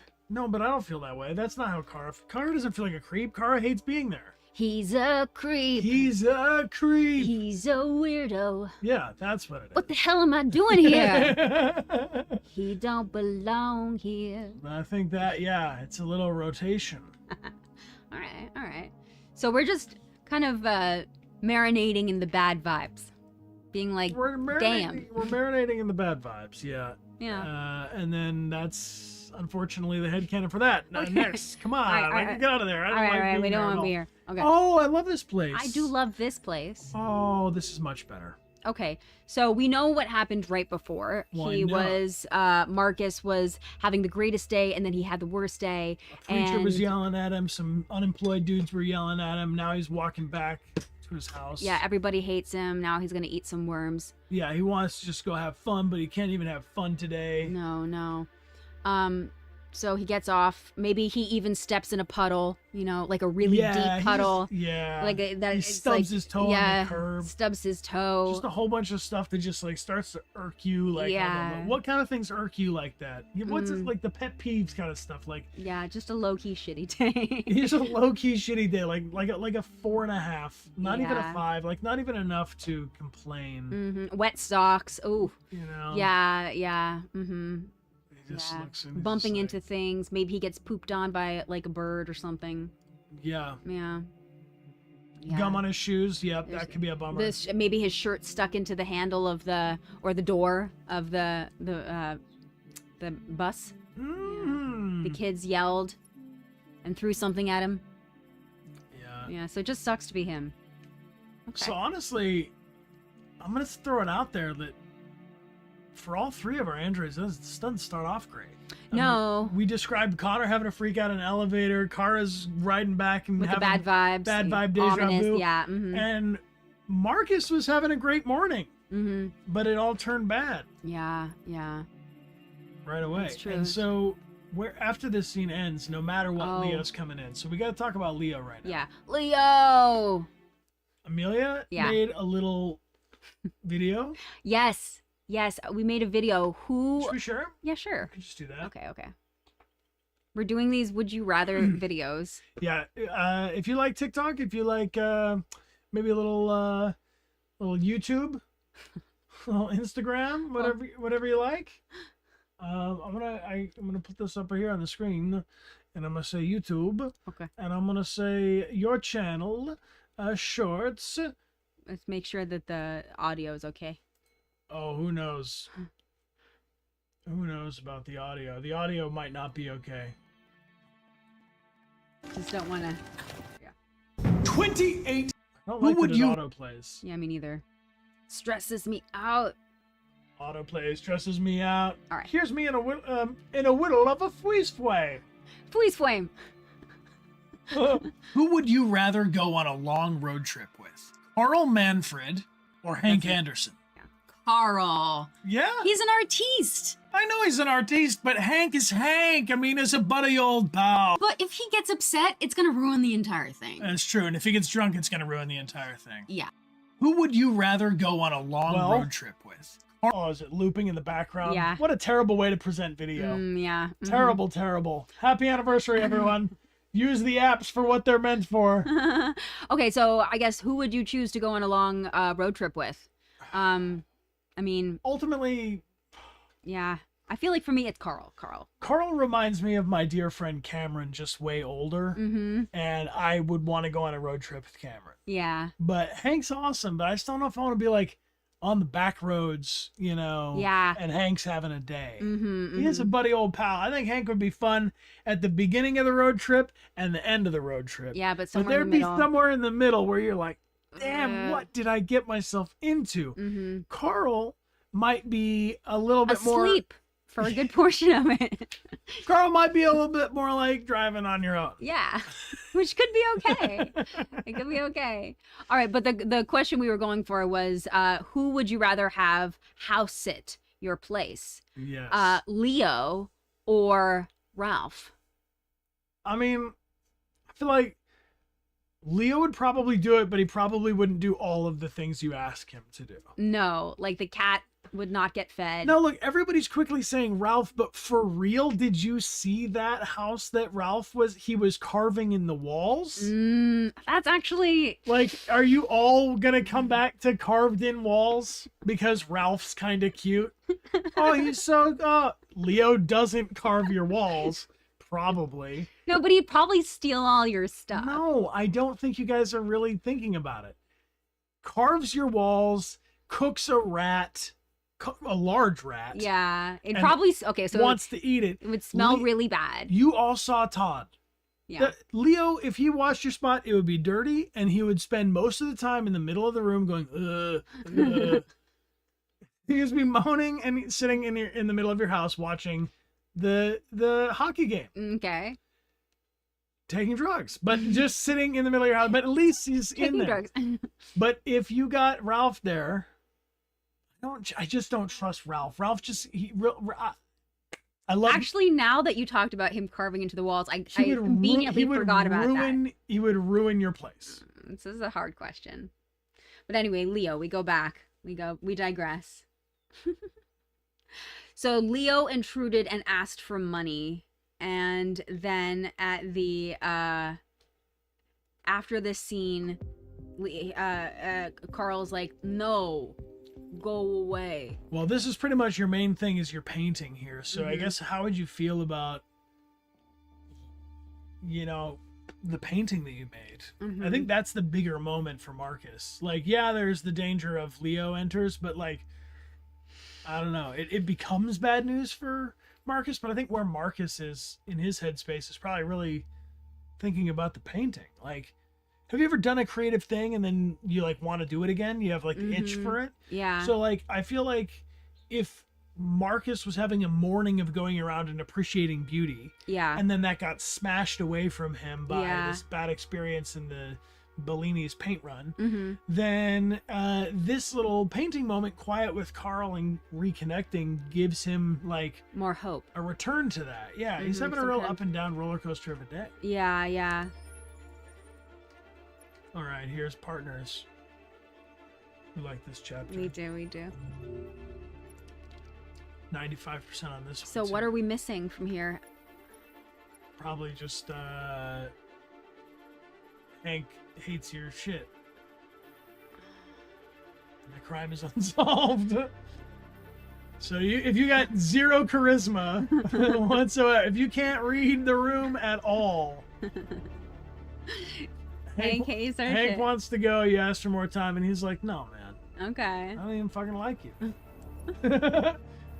But I remember that we changed this line on like one of the first days of recording, or on the one because we recorded a lot of stuff sequentially, especially with Clancy for Hank. And excuse me, it's not talking too much. Then Connor shows up and he's like talking about all these other bars that he had been to trying to find him, but we just changed it to.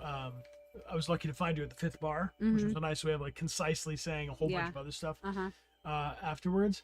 So before this moment, Connor has gone into 4 different bars where everyone's like hissing at him basically, or he's no androids allowed, and he's trying to get by with the detective thing. And he's probably just tapped on a ton of people's shoulder, being like, "Are you? Oh, are you? Are you? Oh." Because that's kind of how I see AI working right now.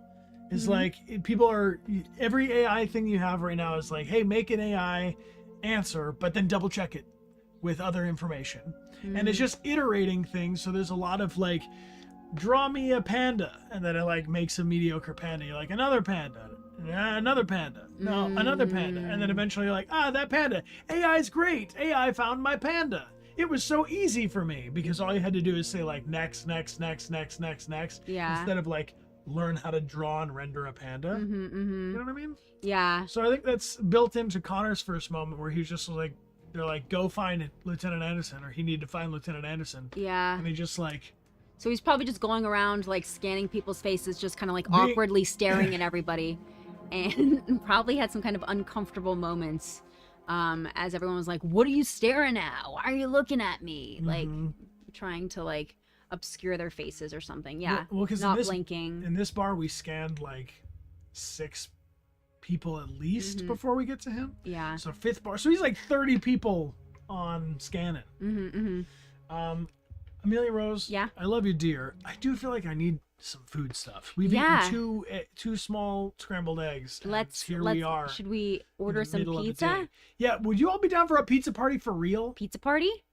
If press X in the chat to pizza party for real. For real. All right, we're gonna order a pizza. Yeah. And you should order a pizza too if you want. No pressure. But pizza. Let's do. Only the amount of pressure that comes with us having a pizza and you having none. If you want a pizza, get a pizza. If you don't want a pizza, don't. But why do I have to say that? Yeah. How fucking you do gentle your own can I be? Pizza. Eat or don't eat. I'm gonna get a pizza. Thanks for hanging out with us, everybody. What kind? Yeah. We're probably gonna get it's probably gonna be a pepperoni pizza, but I don't have time to talk about this pizza with you. I need to order this pizza so I can get this pizza coming. Okay, I'm starting to panic in hunger, and you and I both know that our morning did not include eating enough. Yeah. So let us feast. People, get yourself a snack. We'll be right back. Thank you for hanging out with us, and we're gonna continue our headcanon. I'm getting immediately hangy. I just suddenly. All right. We'll get the pizza, and we'll eat a snack in the meantime. We'll get a pizza. We'll eat a snack in the meantime. We'll catch you on the flip side. Be right back. Get a snack. Have some water. Do a wiggle. And do a wiggle. Yeah.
Hello!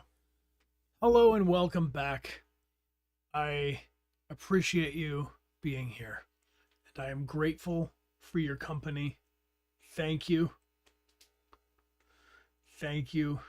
Thank you. Thank you. Thank you. Thank you kindly. Hello again. Oh. Paralyzed Beaver, welcome back for 84 months. It's been 7 years. Where is Amelia? Well, we're ordering the pizza, team, and only one of us could. I did get a little snack. I had some strawberries, in fact, which was pretty major. Pretty major. No, we didn't eat the pizza yet. We wouldn't eat it without you. I promise. It's a pizza party. For real. Amelia's ordered the pizza. Yeah. It'll be here in like. Did you go for? Hold on. Pepperoni pizza? Yes. Pepperoni pizza. Pepperoni pizza. For real. Pepperoni pizza. Squeegee. Squeegee, welcome back for 31 months. Yes, and we've got Lula Gamer 55 back for 9 months. Welcome back. That's a Twitch baby. Raise him up right. Teach him to vote. And Ronnie, welcome back for 2 months. Coral Gecko Art, welcome back for 76 months. And Christian, thank you very much for being here. Thank you. What do I think about being a protagonist? I think it's pretty cool that people like Detroit Become Human. Yes. And I'm really grateful that you've all had so much fun playing Detroit Become Human. Mm-hmm. I have fun playing it, and I'm glad that you do. That's how I feel about it. Yeah. I could be like, hey, look what I made, and you guys be like, man, I don't care really. Utku Mert, thanks for being here for 10 months. Lord Hayabusa, welcome back for 50. Whoa. Oh. What? Amelia. Yes. We were gonna make a special announcement. Oh yeah. We have an announcement. We will share something with you first. We will share it with you right now. Before anyone else knows, you'll be the first people on the planet to know this. Yeah. We're gonna go to London. Yeah, we're gonna go to MCM London Comic-Con in October. Mm-hmm. Connor Army meetup in the UK. Yeah. Oh, it's been a long time since we did a convention, since not before the pandemic. Yeah, it's been since 2019. Yeah. And we've been invited to go back to London, and we're very excited because we really enjoyed going to MCM and getting to meet all of you in person. So we're going to do that again in October. Yes, and I am really grateful for London because it's connected to so many awesome places in Europe also. Yes. Can get there and can travel. So I'm very excited to see a lot of you. Thank you for being excited. We're really excited. We've known about this for a while and haven't been able to share it until literally just today. And I think keep an eye on MCM's social media stuff. They should be able to post it now that we have said it out loud. But yeah, it's in October. Yeah, I think it's like mid to late October. I don't know the exact dates. And go to MCM's website for official dates. I'm not going to misspeak the date. Yeah. That information is publicly available on their website. MCM London, the end of October. Yeah. It's a weekend.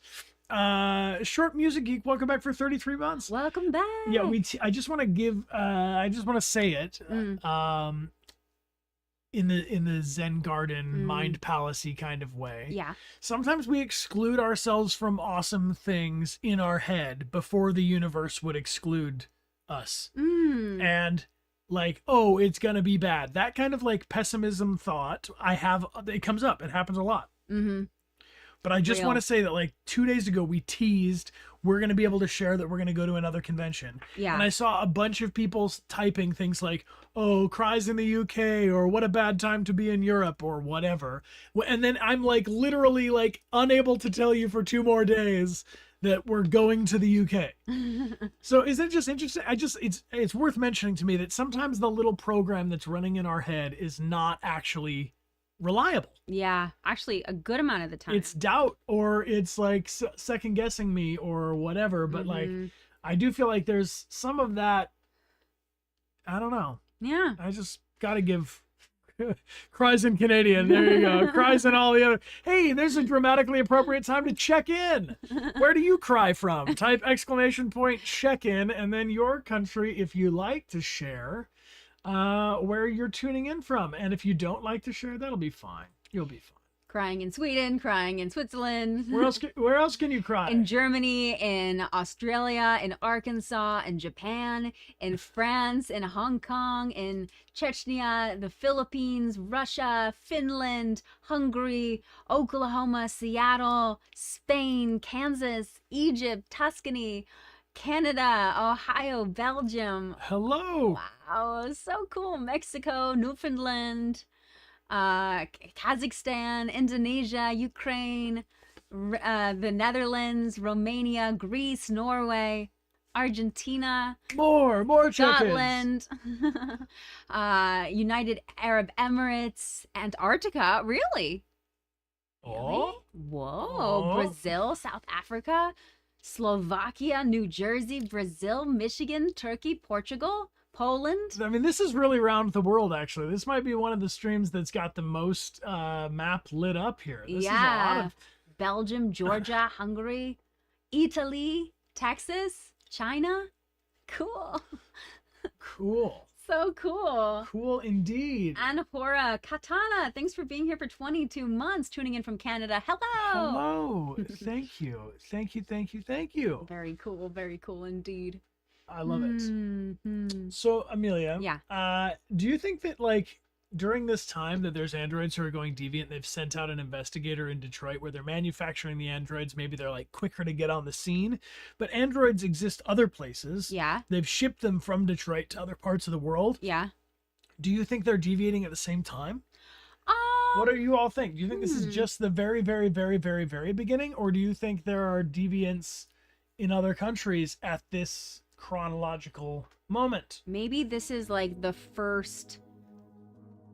Some people are saying yes, some people are saying no, definitely. I do think that it is happening, but maybe it's not getting reported on quite yet.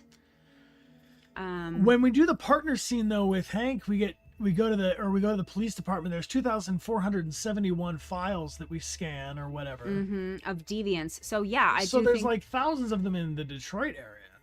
Yes. Yeah, so I do think that this is something that is happening, kind of, is starting to become more prevalent.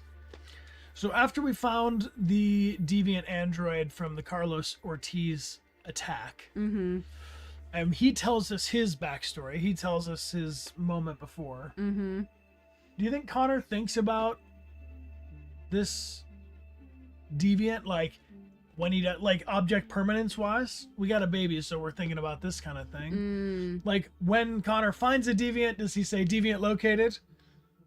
And then afterwards, he must be processing and thinking about it because he's working on the case. Yeah.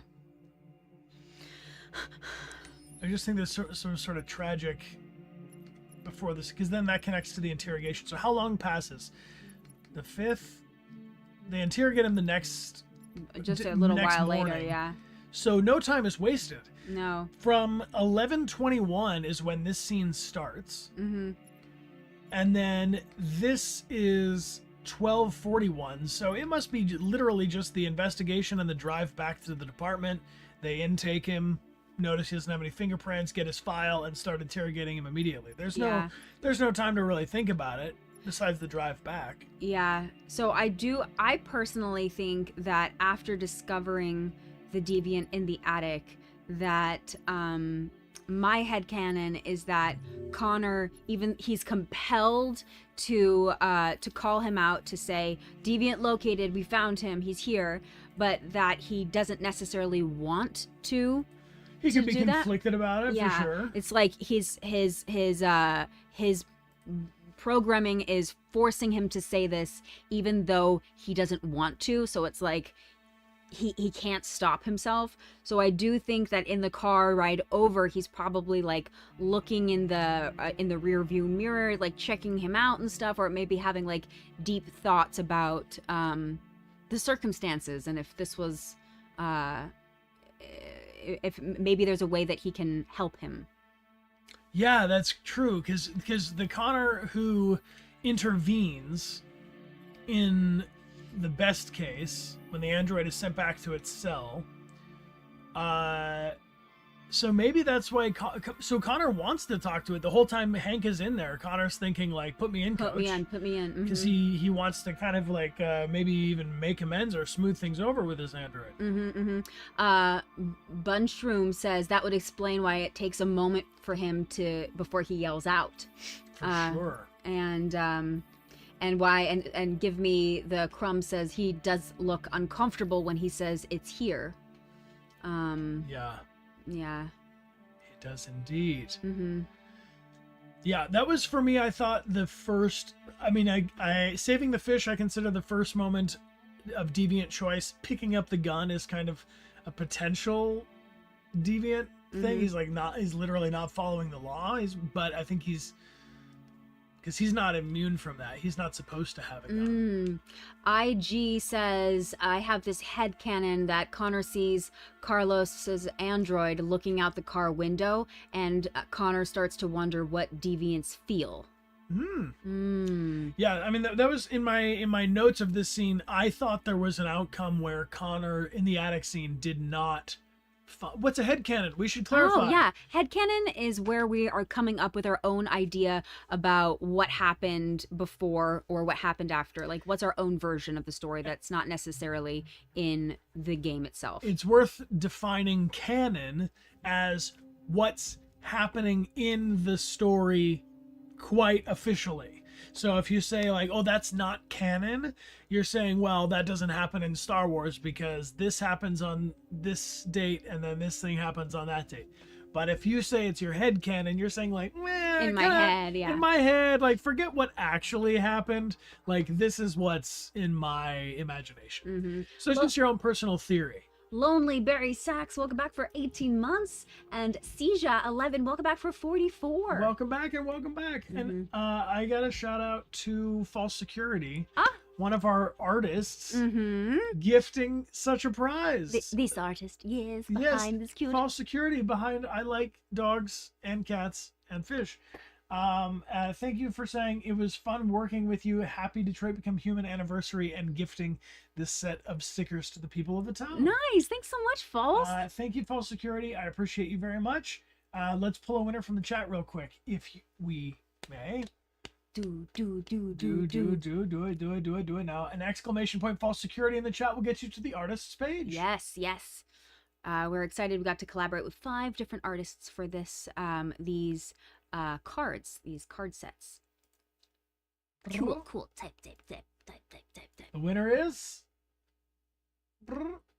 The winner is Computer Glitch. Typing literally computer glitch. Oh, really? That feels right. There we go. No, typing literally type. Oh. Type. Congratulations. Glitch, congratulations. You are the winner. Thank you for hanging out with us. You got a whisper from us with instructions on how to claim your prize. Thank you for being here. And Lauren 164155, thank you very much for subscribing for 3 months. Welcome back. Welcome back. Oh, Amelia. What? Well, there's very many nice people here gifting prizes again. Oh, wonderful. Thank you. We have 6 gifted prizes. Ooh. Coming from Michelle.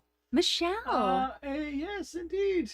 Michelle, thank you kindly with the usual pronunciation. Thank you. Thank you for gifting these 6 prize packs to the people of the town. Fantastique. Help me count Thanks, to Michelle. 6. We're going to count to 6. We're going to pull 6 winners from the chat right now. Let us know you're interested.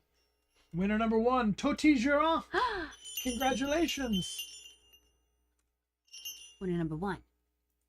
Winner number 2 is Kindly Kuro.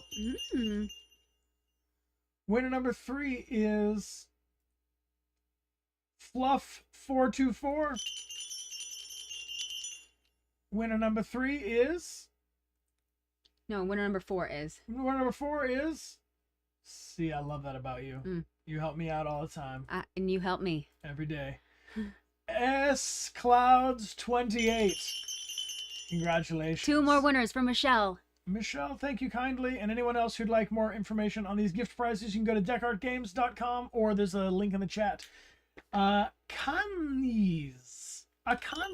Congratulations. 1 more. All right, 1 more. Pum, pum, pum, pum. I like apples. Ooh, me too. Congratulations, I like apples. Thank you so much, Michelle. Thank you for being here. And Michelle, thank you for supporting our stream with gift prizes. We also have up on our website, real quick, I want to mention voice messages, custom voice messages, or personalized video messages, which we're going to do for a limited time just this weekend by popular demand and also extreme gratitude. Sneaky Sneasel, thanks so much for being here for 2 months. Welcome back. So, Stormy Night. Okay, Stormy Night. Stormy Night headcanon. What do you believe happened before dinner's ready? Kara's thinking to herself, there is no groceries. What am I going to cook? Yeah. These guys are going to get spaghetti. Mm-hmm. Do I have deja vu? Do we always eat spaghetti? Yeah. Dear God, if I have to hear him say, what are we having for dinner again one more time, my eye's going to fall out. Maybe also it's like there's not enough spaghetti of the same kind, so you have to pair a whole bunch together. So you're like, one has to be in for like 5 minutes, the other one has to be in for 6. So you put that in, you have to wait 1 minute, you put in the other pasta. So it's like a real weird combination of noodles. And you know what? And I don't even think it's spaghetti sauce. I think it's like canned crushed tomatoes that she's just been like, I guess I'm gonna like olive oil it down. And, yeah. Ugh. Yeah. Just terrible. So it's like that weird combo. Okay. Yeah. So okay. So the cooking. maybe there's like no salt either. It's like definitely no salt. Unsalted. Almost no taste. Besides the canned tomatoes. Yeah. Todd gets mad no matter what. We don't Yeah. want to talk about Todd. And then there's just a whole bunch in A this whole bunch of horrible shit happens. that we just have like refused to go down that path. I think in my headcanon we evade Todd. Yeah. They don't necessarily kill, though. What about you in your headcanon? Does poll in the chat. Does Todd make it through the night, or does he die? All right. Does Todd just a little? Mew, thanks for the gifted sub for to what are we having for dinner? And something wild K, thanks for being here for 7 months. Todd is too mean, he must die. He survives, he kills, he dies 100%. Let him die. All right, 1 in the chat for Todd dies. 2 in the chat for evade Todd. There are alternatives to fighting. See, for me personally, I would just evade Todd. I'm not trying to murder Todd. I'm not trying to complicate my life in any way. I'm not trying to endanger this child. So if you're trying to kill Todd, you are bringing violence into an already violent situation. I would be out the window. See, me personally, I might give him just a little bit of death that he dies. It's binary, babe. He just 1 or 2. Which one are you picking? I think he dies. You kill Todd? Yeah, I would kill Todd. He had it coming. Choo-choo. He had it coming. Choo-choo. He only had himself to blame. Yeah. You should have seen it. I would have been there. I would have killed him just the same. Dun, dun. Yeah, just a little bit of murder. Look at how close this is. Really, this is a really split decision, though. Both are valid. All right, by very thin margin, razor thin, 5% or less difference. Yeah. Y'all want to evade, but I get the a little murder as a treat. Just a murder as a Todd. I understand that Todd. I understand that you can learn more about Todd. That you can learn more of his backstory later in the game. Yeah. However, I think it's worth acknowledging that like everyone has suffering. So like it's any individual's responsibility to curb whatever suffering they've ingested and to not like multiply it and send it out into the world. Like we all have to like absorb and transmute and reconcile our own terrible experiences without harming other people. Yeah. That's an obligation for me. And if you violate that, especially against a child, you probably, if you do get killed, that shit's gonna happen. Yeah, had it coming. Right. So, yeah. You don't know how to not kill Todd? You don't know how to not kill Todd? I know. Yeah. It's about getting away and making the priority being safety. Yeah. Like getting Alice away, because I feel like statistically speaking, running the Android like cost benefit analysis thing from an Android point of view, Asimov's laws or otherwise, that I can't harm a human or lead a human to harm, or through inaction harm a human. But if I am gonna protect Alice as if she's my daughter, then escalating or getting into more violence like vengeance of Todd killing endangers Kara. Or Kara, obviously, but Alice. So not only does Alice have a less likely survival if Kara gets taken out, Alice herself could get hurt. So I think that the best outcome for my headcanon it just logically has to be evasion. Okay, well, the slight majority of the of everyone also agrees with you. You don't have to. It's not about agreeing. It's just about everybody else who's with me. Just a little bit of murder. I just want to talk it out. Why? Because I do. No, I get it. Because I do want to kill Todd. I do too. But I have restraint, and it's logic that gives me that restraint. Like, I do feel like as humans, as a good mammal moment. Yeah, okay. Don't you feel, sometimes I feel, if baby Dechart doesn't want to stay Sip-Sippy. Yeah. I feel frustrated because I'm in a rush for baby Dechart to go Sip-Sippy so I can move on to, like, maybe I eat dinner. Right? But I have to hit the logic button that overrides the emotional button, which the emotional button is going in a rush with, kind of a frenetic energy and be like, come on, why don't you sleep? Then they're never going to go to sleep. Then they'll never go to sleep. And so knowing that, your logic brain has to come in and like tamper your shit and say, patience. Yeah. Slow is fast. Bounce, bounce, bounce. Even if you're hungry, do it slowly. Baby Sip-Sippy. Yeah. Be out. Yeah. No, and I get that. I get that. However, look at this. Broken after the party. So the moment before is there a party in it, and Carl was not about it. Yeah. Okay. So Carl was doing the ear tug at the party. Yeah. They're like, let's go.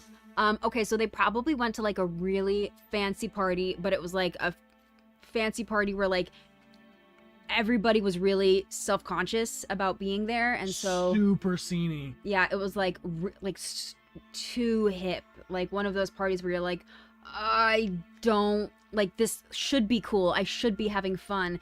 And everyone could have fun because there's a bunch of cool people there, but they don't have fun because they're all like watching themselves. Yeah, watching themselves, watching each other, watching you, watching me, watching them, watching me. Watching you, sweet Caroline. Ba, ba, ba, da, da, da. Yeah, so it's like one of those awkward things where you're like, oh, I want to go. I just want to stay. I don't want to leave. And it's maybe one of those parties where like they're basically people are just trying to see like, is there something that you can help me with? And if you can't, then I don't want to talk to you. Yeah, a social status. So they're like, party. People are talking to you, but they're also like simultaneously like looking around to see like, oh, is there somebody else more? Yeah, is there someone more cool to be talking to? They're like, oh. Hi. Oh, look. It's Carl. Yeah, talking but judging. Yeah. All right. So these guys are they're like, where's the humanity? We would have had a better time just sitting here playing chess tonight. Yeah. So it's like real smarmy. And look how it ends. Leo accuses Marcus, or the police mistake Marcus for the aggressor. Okay, personally, I have to go with this second option where police mistook Marcus for the aggressor, because otherwise Carl dies, and I can't have that happen. Doesn't he just get kind of knocked out? Yeah, we thought he died, but he didn't really die. He's just unconscious. So I would say we gotta save Carl in my headcanon. Carl lives, and the police mistake Marcus for the aggressor. Save Carl. Everyone, save Carl. Right. Save Carl. Save Carl. I mean, that's hard to. Let's keep the world stats on. That's kind of nice, but that's a really 50-50 split. Okay, so what happened right afterwards? If here. With this one, what happened right afterwards if when Marcus is taken away? Like, what goes on with Carl? I mean, he probably goes to the hospital with Leo, right? Yeah, he goes to the hospital with Leo. It's probably a horrible night that I don't really want to get into detail. I'm gonna stick mostly with, as I mentioned, the deviants, like the androids. Yeah. But what happens with Marcus? Mm-hmm. Immediately process him out and Yeah. toss him in the dumpster. Yeah, yeah. So he's He's just gone. just like Off system camera. off. Mm-hmm. Mm-hmm. Just Yeah. shuts him down. Mm-hmm. Oy. That's Sucks. And then he wakes up in that horrible place. from the dead. So here's Fugitives. Mm-hmm. Before we get there, before we get ahead of ourselves, Mm-hmm. we do want to mention to everyone we are having pizza soon. So even if one of us is a little nervous that they're not having pizza right now, they will tell themselves. Oh, it's gonna be here in like They'll pat themselves on 12 minutes. 12 minutes. Team, I can even we're gonna track get the that. order. You know what? Can we actually just FaceTime the driver? Can we get... You know what? Patch him in. All right, everybody. This is our pizza delivery friend. They're on their way. They're picking it up, Some of them bringing away. it, bringing it to us. Thumbing my way. Welcome back for 6 months. And Giggly Knitting, thanks for cheering. And KV, thanks for the gifted sub to Todd Bad. Todd Bad Bad. Todd Bad. Todd Bad Bad. Todd Good Good. Todd Bad. Todd Good Good. Todd Bad Good Good. This is ridiculous. 7 years later, team, you don't know what you're gonna get. You Todd don't... Big Bad. Todd. Todd Big Bad. Dog Bag. Big bag of Todd. Todd Bad. What's in that bag, Todd?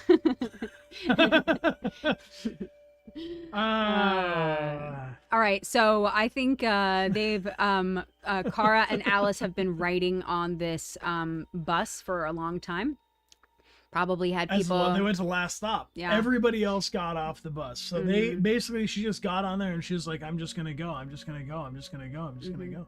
Some of these scenes that we're describing that happen in between are like so tragic. You know? I know. Sucks. Implied tragedy. Yeah. Shiris Jemima, thank you for the gift sub to Pizza. So soon. So, In 10 minutes, team. pizza, 10 minutes, everyone. Yeah, Pizza. So on the bus all day long, all the day long in the Big Tom. Big Tom and a Big Tom. All right, in our headcanon, where do they spend the evening? You all love Ralph. We talked about it. Do we check the squat? Check the squat, the parking lot, the motel, hotel, Ralph's. Holiday Inn. I mean, I feel like we go with Ralph because there's an opportunity to talk about Ralph Cannon. Yeah. So Ralph Cannon is a very special, small, but fervently succulent group in the Detroit Become Human fandom. Those who love Ralph more than they love. Really? I've met some Ralphs. I've met some Ralphs too. Great cosplays. It's really fun to cosplay as a Ralph. That's what I was gonna say. I think that like Connor, that's like you do a good Connor cosplay, you're gonna get an A from me. But if you show up as Ralph, yeah, you could get an A+. From anyone. I've seen Ralphs and Norths, and both Ralphs and Norths usually surprise me. Yeah. Because they're really cool costumes. Ralph has been through a lot. Yeah, he's very... Okay, Muse says, Ralph is very kind, but his definition of kind is a little odd at times. True. Yeah. Hi, Lisa. Hello. Come on Hello, in. Lisa. Hi. What's the locked option? We probably didn't find... I think it's like you don't find anything and you die alone. It takes us, I to suppose... the abandoned car? Yeah, so I guess maybe we just get confused. Basically, if you're just like... We get confused and find a lot. It's like if you don't... In the parking lot. You don't do anything and you're just confused and the game's like... Over there. Go in the car. I think. Okay, so you stay at Ralph's spot, if that's what we're talking about. Yeah. Because you could go in the motel, which I don't like the motel. It is number 28, though. Yeah. Hold on, I want the world stats. How do I get those back? You know where I was like saying what people did? Yeah. Never mind. Show legend? Yeah. Square. We're staying in the squat. We're staying in the squat. We're staying in the squat. Mm-hmm. Okay, And so we want to talk about the squat too much? what happens to Ralph after Kara and Alice run away? So I don't know exactly what happens to Ralph, but I do know from the moment that Connor gets there, he knows Ralph's a deviant. I remember like working with Matt Vladimiri, who I will say is one of like the more lovely people that I've ever met in my life. Like he's just genuinely like the sweetest dude. But he was like so energetic. There was so much energy coursing through him. And he kept losing little dots, the motion tracker dots kept falling off. So there was this constant kind of sense of like, oh, hold on 1 second. Sorry. Okay. Hold on just 1 second. And so there was like that kind of like frenetic energy. Yeah. Yeah. So I feel like just my own personal headcanon is like from the second that Connor looks at Ralph, he's like, that's a deviant. This guy's lying to me. Knows immediately. Like Ralph has literally zero. Yeah. chill. He has no poker face. No poker No face. poker at face. all. And okay, so I mean, He was everyone. losing the dots because he was doing lots of like energetic stuff, and he was moving, and he was like sweating, and he was like chatting, and he was doing these like twitches and stuff, and he was just like doing so much stuff, and he had so much going on with him. He was just like so alive, and it just like oh hold on. They stick for a little. They stick, but they are like not. You know, the adhesive can be tricky. Yeah. Especially the ones by the eyes and mouth. Yeah. But it was amazing. And that's just a little headcanon. Okay, so I feel like Ralph either like, does he stay at the squat or does he abandon squat for a new squat?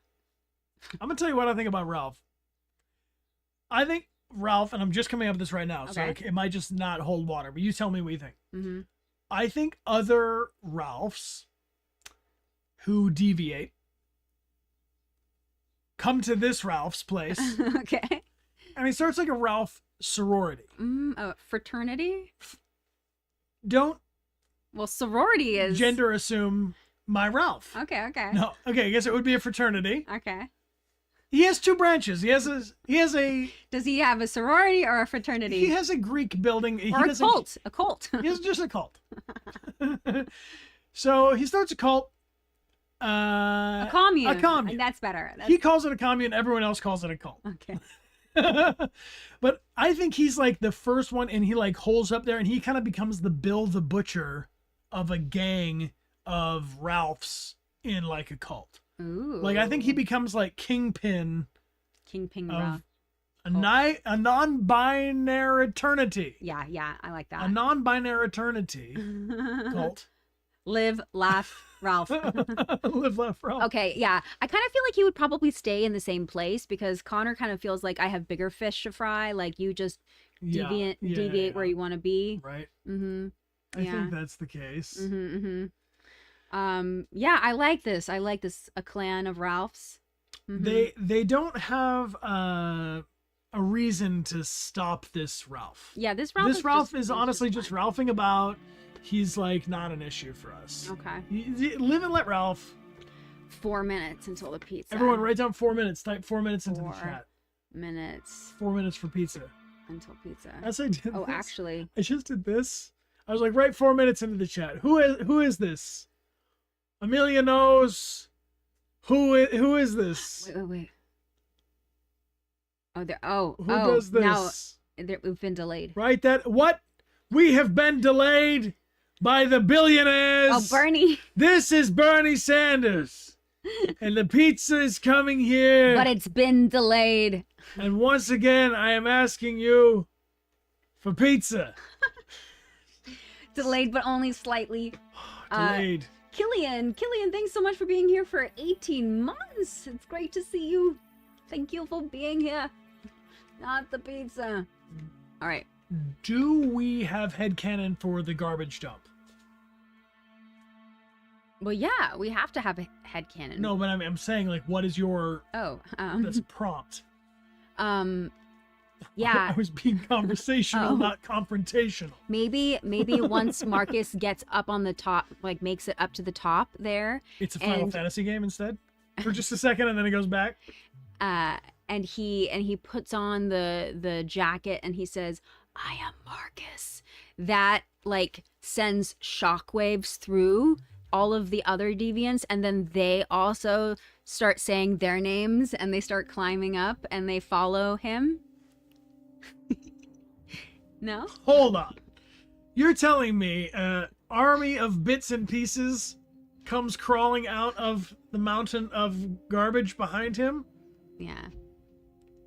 Like, anybody got a C4203 heart pump? My name is What? My name is.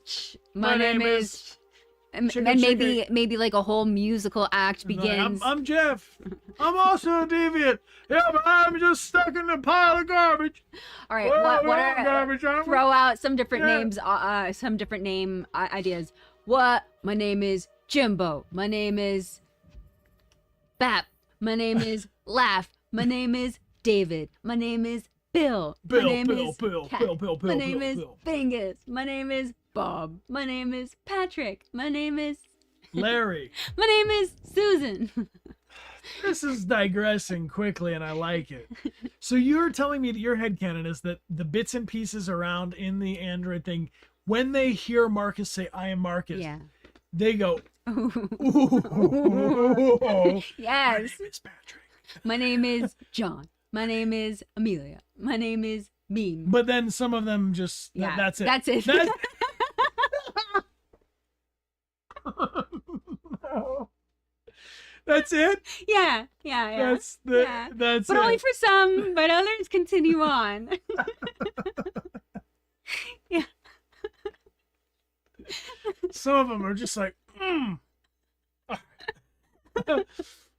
was just like, I Yeah. was just a head and a heart pump sticking out of a pile. My name is. Yeah. Oh no! All right, that's my It's a headcanon. little bit dark, actually. Yeah. But this whole chapter is. So It's a dark chapter, let's get out of right? there. Marcus goes on to live a better life. Yeah. So from the dead, we got to get to waiting for Hank. Okay. Waiting for Hank. We're in the Zen garden. Waiting for Hank. Waiting to know all about Hank. So what's happening in the Zen garden? They were waiting for pizza, probably. Yeah, waiting Let's for just pizza. be real honest where we are. In a couple of seconds, I'm gonna run away, and I'm gonna come back with pizza. All right, it's gonna text me when it arrives. It's My phone. the pizza. The pizza will text me Yo, upon I'm arrival. here. Yeah. I love it. Pizza will text us upon arrival. Team, We're doing great. We're only 80 followers away from 519,000 on what? Twitch. 7 years ago, I would have been amazed if there was 51 people here or 89 people here, and I'm so grateful that you're all here and hanging out with us 7 years later, talking Yeah. about Detroit Become Human headcanons and all. That's amazing. That's Amazing. really close. I think That's- we're gonna cross over 520 this year, maybe more. 525. Yeah, so if you haven't followed the channel yet, just click that little Click that little follow. follow. That's what it is. Click that The little heart. that little heart. All right, until the pizza gets here. Okay, I thought the pizza was talking to me. Until the pizza gets here, I'm just gonna shout out everybody who follows on the channel right now. Okay. We got Naya Om 1. Thank you for following. Naomi. Naya Om 1 Naomi. or Naomi. See, it goes both ways. Who can mispronounce your username? If you would like to follow along, please. He. Thank you for being here. And Luxame, thank you for the follow. And Faygirl33, thank you for following on twitch.tv/TechArcade. And Gyroid. Gyroid, thank Oh. you for the follow. And MCVNM, thank you for the follow. I appreciate you being here. Stay on target. Is there a pizza? Stay on target. Is there a pizza? Is there a pizza? Not yet. Not yet. I hope there's a pizza. EGs, thank you for the pizza. Normal Jealousy, thank you for the pizza. The pizza? Insomnia, thank you for the pizza. Okay, let's go back to this, and then when I get the message, I'll be like, ah, Word. what a great surprise. Word. I also want to shout out to the handful of you. There are a couple of you who unfollowed only to refollow. I can see that you're doing that. You deviant. Connor is in the Zen garden. So the last thing Connor did was the interrogation right before this? Yeah. So I think he was. The pizza? It's approaching us. We don't want to. We don't We want don't to want to startle it and make it run away. Remember, the pizza's more afraid of you. The pizza is approaching. The pizza's more afraid of you than you are of it. Y'all are silly. Peachy, thank you for this gifted sub. I appreciate the love.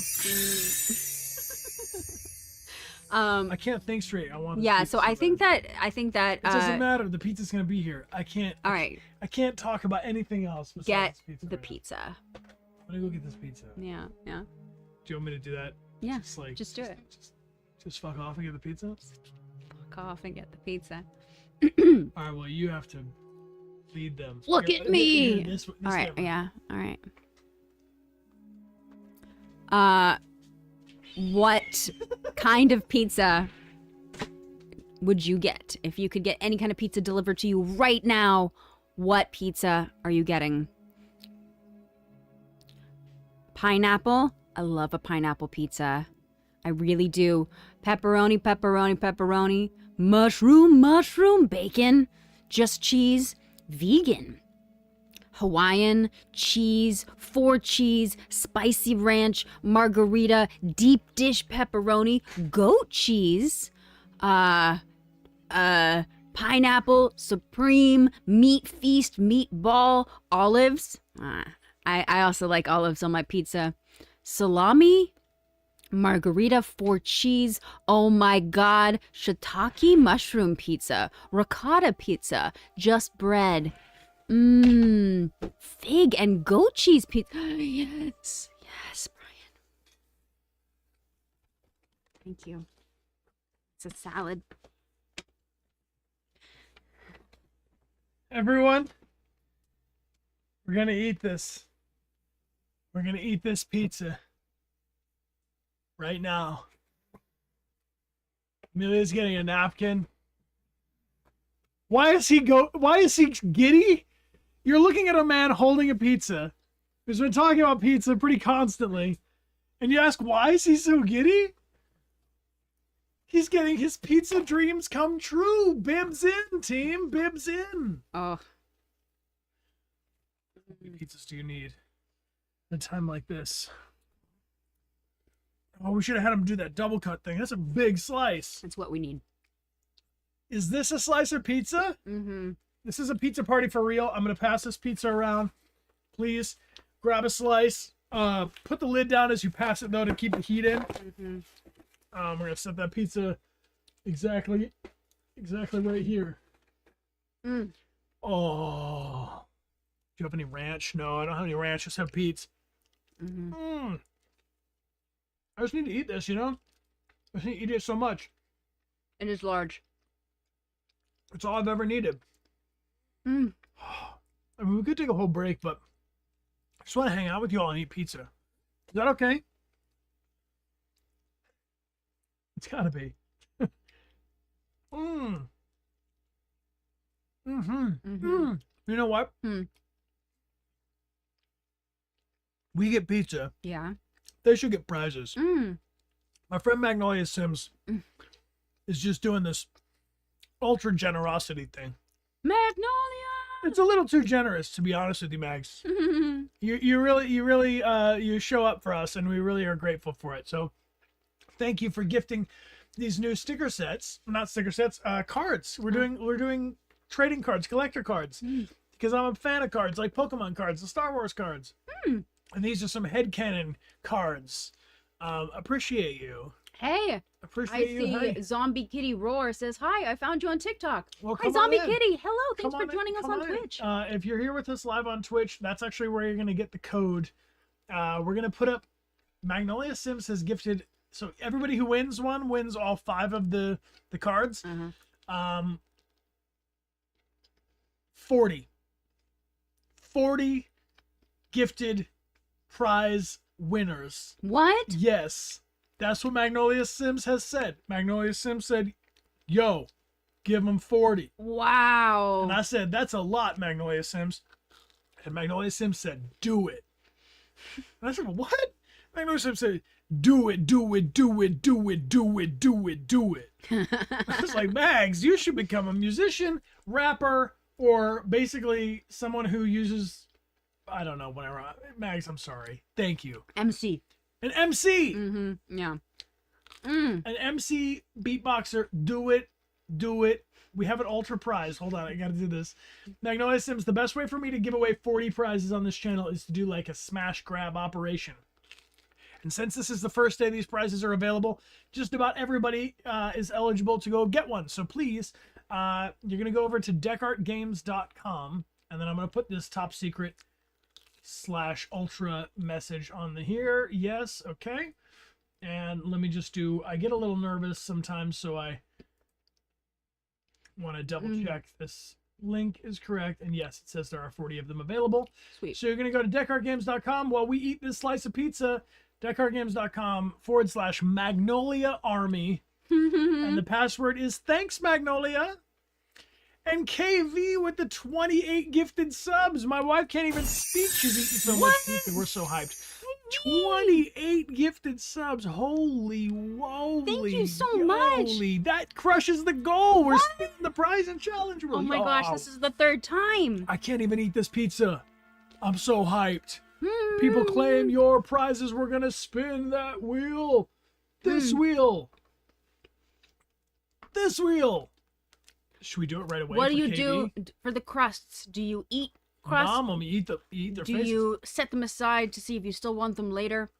I feel like I never eat all the crusts. I always kind of like set them aside. I eat your crust. You do? Mm-hmm. You love the crust? Eat the crust? Dip the crust in the ranch. That's why you need the ranch as the crust. Oh, yes. All right, the good people of the town are claiming their prizes from Magnolia Sims. I see that it is working. There are only 5 of them left. Wow, quick. Good work, everybody. And thank you again, Magnolia Sims, for so much incredible support. Thank you so much. And KV, thank you again for the 28 gifted subs. That's incredibly generous. You must have at least 1 diamond frog. Or maybe 2. It's time to spin the prize and challenge wheel. Are we doing this for KV?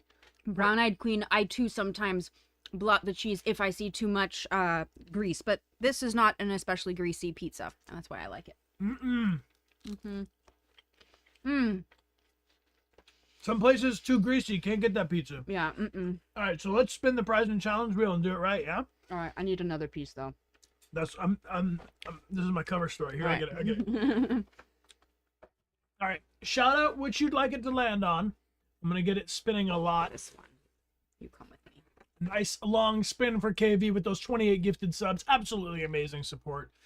A note that I have made the purple one a video message prize, like a cameo video if you want to request one for yourself or a friend. The blue is a voice message prize in our awesome vocal booth. Silver is a drawing challenge. Gold is a token of gratitude. And oh my gosh, I'm in trouble if it lands on red. Well, we gave away the ultra prize, which was Michelle's statue. So I think we should respin if it's on. It's like right on the. Ultimately, it's on the ultra prize. I got to do a respin, and I will talk to Michelle about maybe doing another Connor statue tomorrow. We cannot go give away. Yes, Michelle, it's up to you if you want to do another Connor statue tomorrow. You tell me. Wink, wink, wink, wink.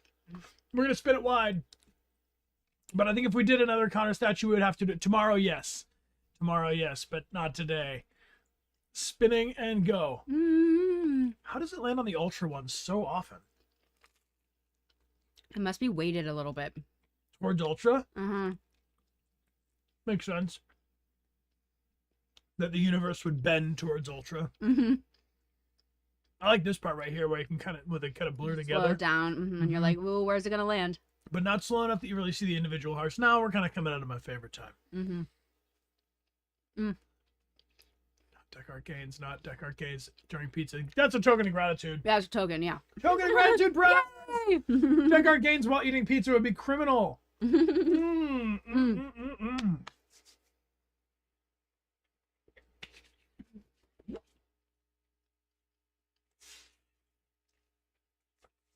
This is our token of gratitude prize that we sign and send individually numbered to you around the world to say thank you for joining us live on Twitch. Comes in a fun little envelope that Amelia decorates with your username. Sometimes I do them, and sometimes those are okay too. Thank you to everybody who's joined us, and thank you to the, I think, 95 people who have claimed them or won them or earned them some other time and place. I think we'll send out token 96 or so. Yeah, so there's only 313 of them in existence. And the only way to get them now is to win them. Yeah. It's true.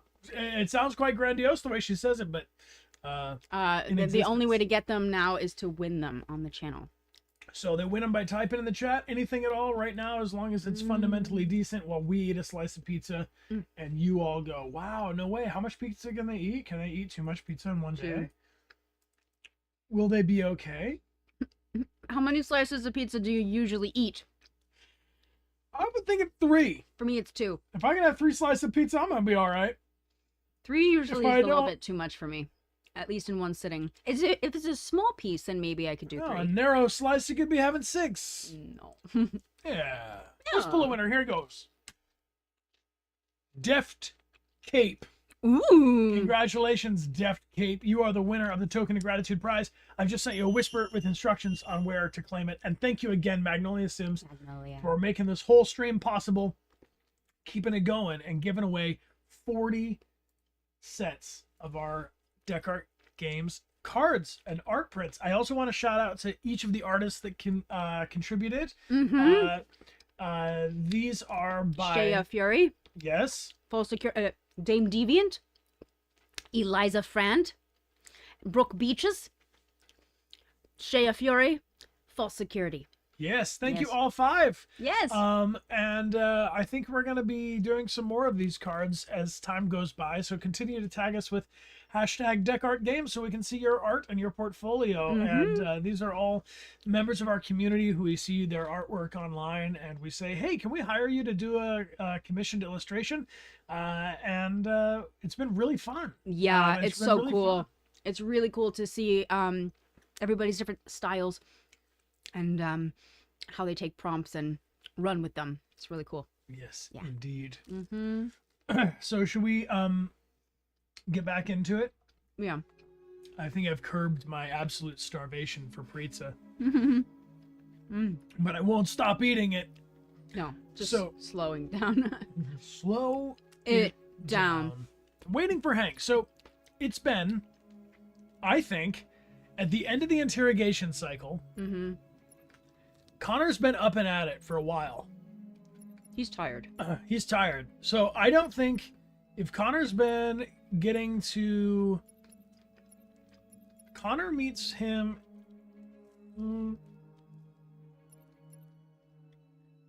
This pizza's too good. I think he just charges. Yeah, I think in the Zen Garden he's charging. I think in the Zen Garden he's charging, and he's just like 8 hours charging. I think he just needs 8 hours. I think my headcanon is humans need 8 hours to charge, and androids do too. Okay. And then what happens at the other end? Oh, waiting for Hank. So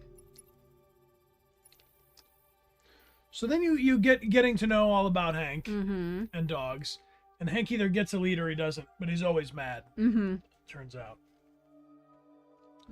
So I think at the end of my headcanon, Hank is mad, and they get the lead. They get the lead. I don't really know if I have any other. I think we're on the scene here. Yeah. How would Hank not get a lead? I think if Kara never made it out of Todd's house. Exactly. Yeah, Kara's gone. Yeah. On the run.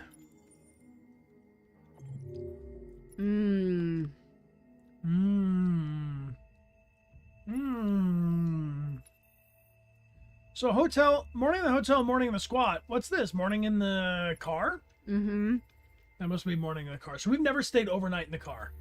We have. Well, not on this. Not on this particular disc. Not on this playthrough. Yeah.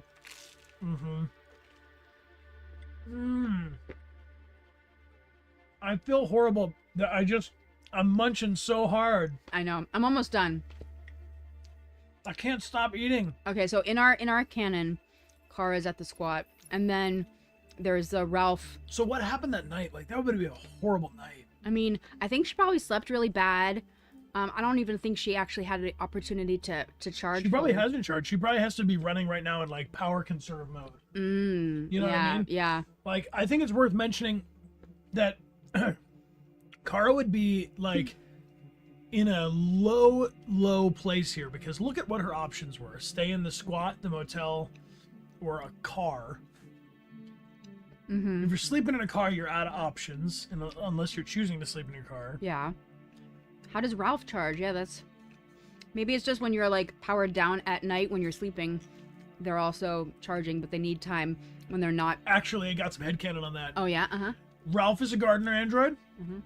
He would be outside a lot. I think that the androids that it would be worth the expense of putting it in them have a little bit of solar power in the scalp. So Ralph, he's a little solar paneled in the heads. A little solar power. A little photosynthesis for the Yeah, you're into it. Everybody jumped right on that. All right, well, we just put a little solar, not his whole self, just the top, maybe the backs of his hands and the top of his head. It's like enough to give him like low power mode on his own. False security says androids should have charged for years, right? I don't think he has charged after a while, so He's worn down. Yeah, but I do think that like the androids, I do think they need some sort of like, not maybe they're not even charging. No, they are. I mean, they're on the street, like the bus stops, they power down. Yeah. It's like a I think when they're idle, they're powering up. Self-charging. Software updates. Right. The battery will last 100 years, but you recharge a battery. Yeah. You know. I don't think you have to replace the battery, but I think that I think you want to like, especially if you have like a high processing unit, dealing with life and death situations, you don't want that thing running low on charge. No, I think you would charge your Connor back up. Yeah. As often as you could, keep him topped off with his. He's probably not charging with a cable, but Oh, I'm sure it's like magnets.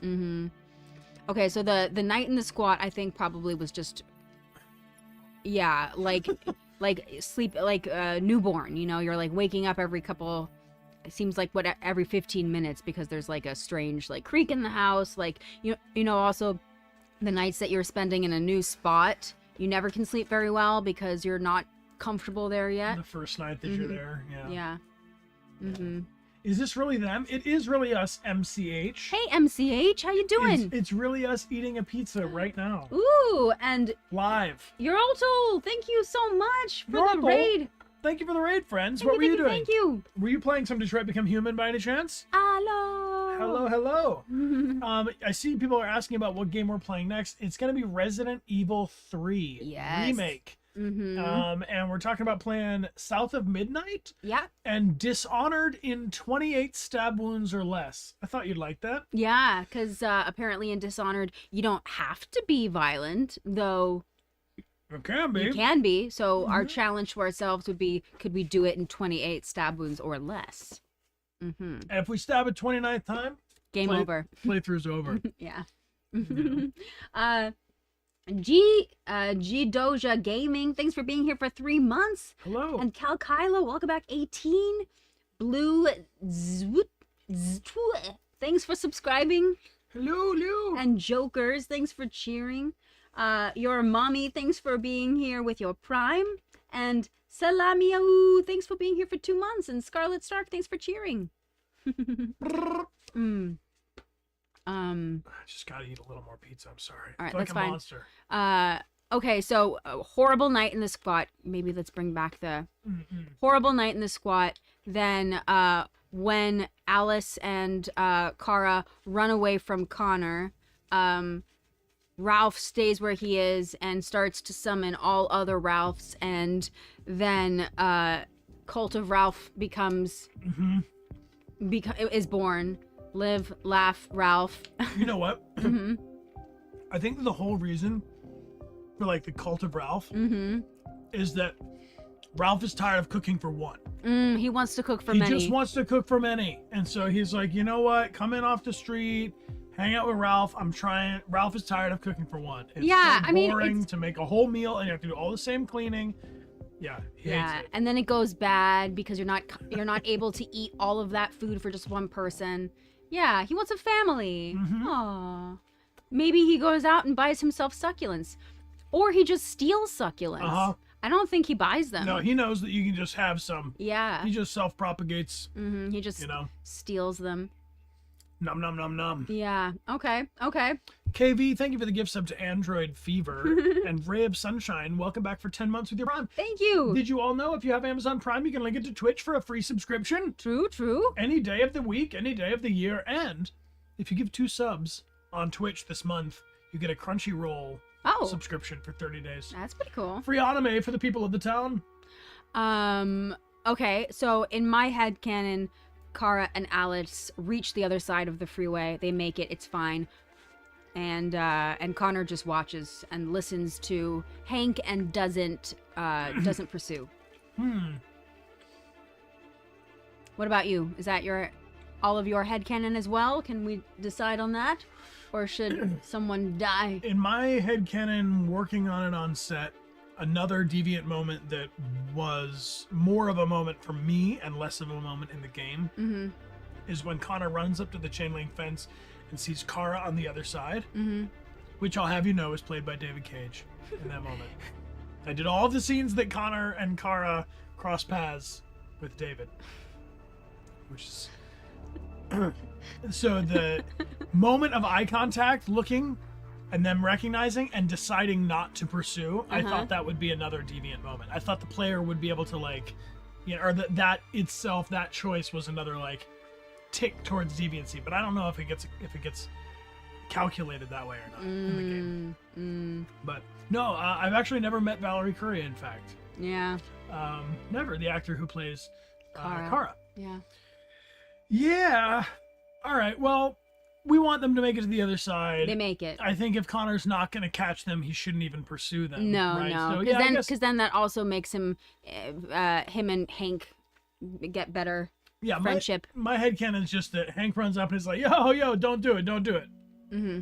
That's dangerous. That's a woman and child. Let them go. And Connor goes, you're right, man. Yeah. You're right. All right, cool.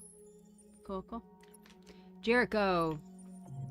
All right, so after Marcus says, I am Marcus, and started to ignite all of the other androids in the... Give them the vibes. Giving the vibes in the junkyard. I think that Giving vibes in the junkyard.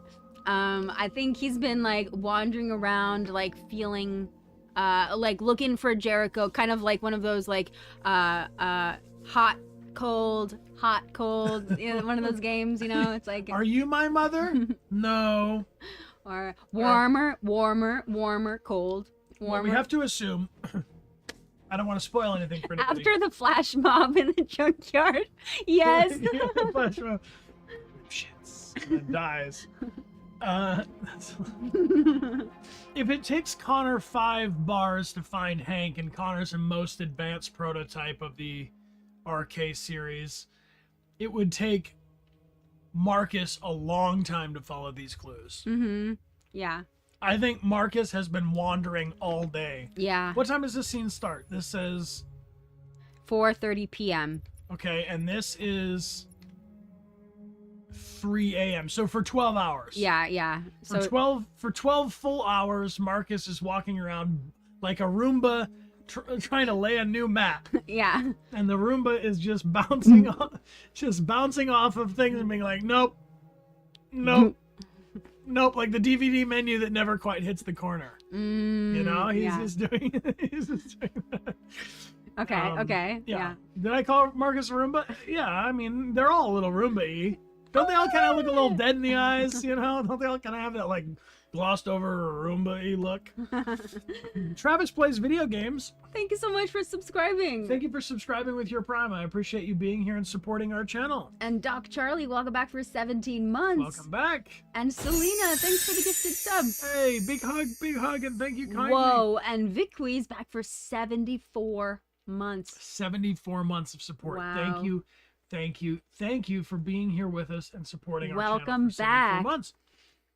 Okay, so he's been bopping around trying to find Jericho, and then he finally finds the first clue and is like, oh yeah. Because remember, he's not a detective android. He's just an android. He's just, if it doesn't say go to Bellini's Paints, he doesn't know what to do. He doesn't know what to do. And so he finally finds it. He's like, yes. And then he's like, okay, I'm getting warmer. And then when he But how do you think he feels about it? I mean, by now he's got to be like... I think he's tired, but then he probably gets a burst of energy when he finds the first clue, you know? Like, he's like probably on the brink of being like, there is no Jericho. What Jericho? And then he finds the first clue and he's like, oh! Like when he starts to unravel a puzzle and you're like, I understand. So he basically receives a secret message that summons him into this Jericho. Yeah, Right? Hey, Frosty Aussie! Thank you! Thank you, Frosty Aussie. Appreciate the love. Thank you. Thanks a lot. Thank you very much.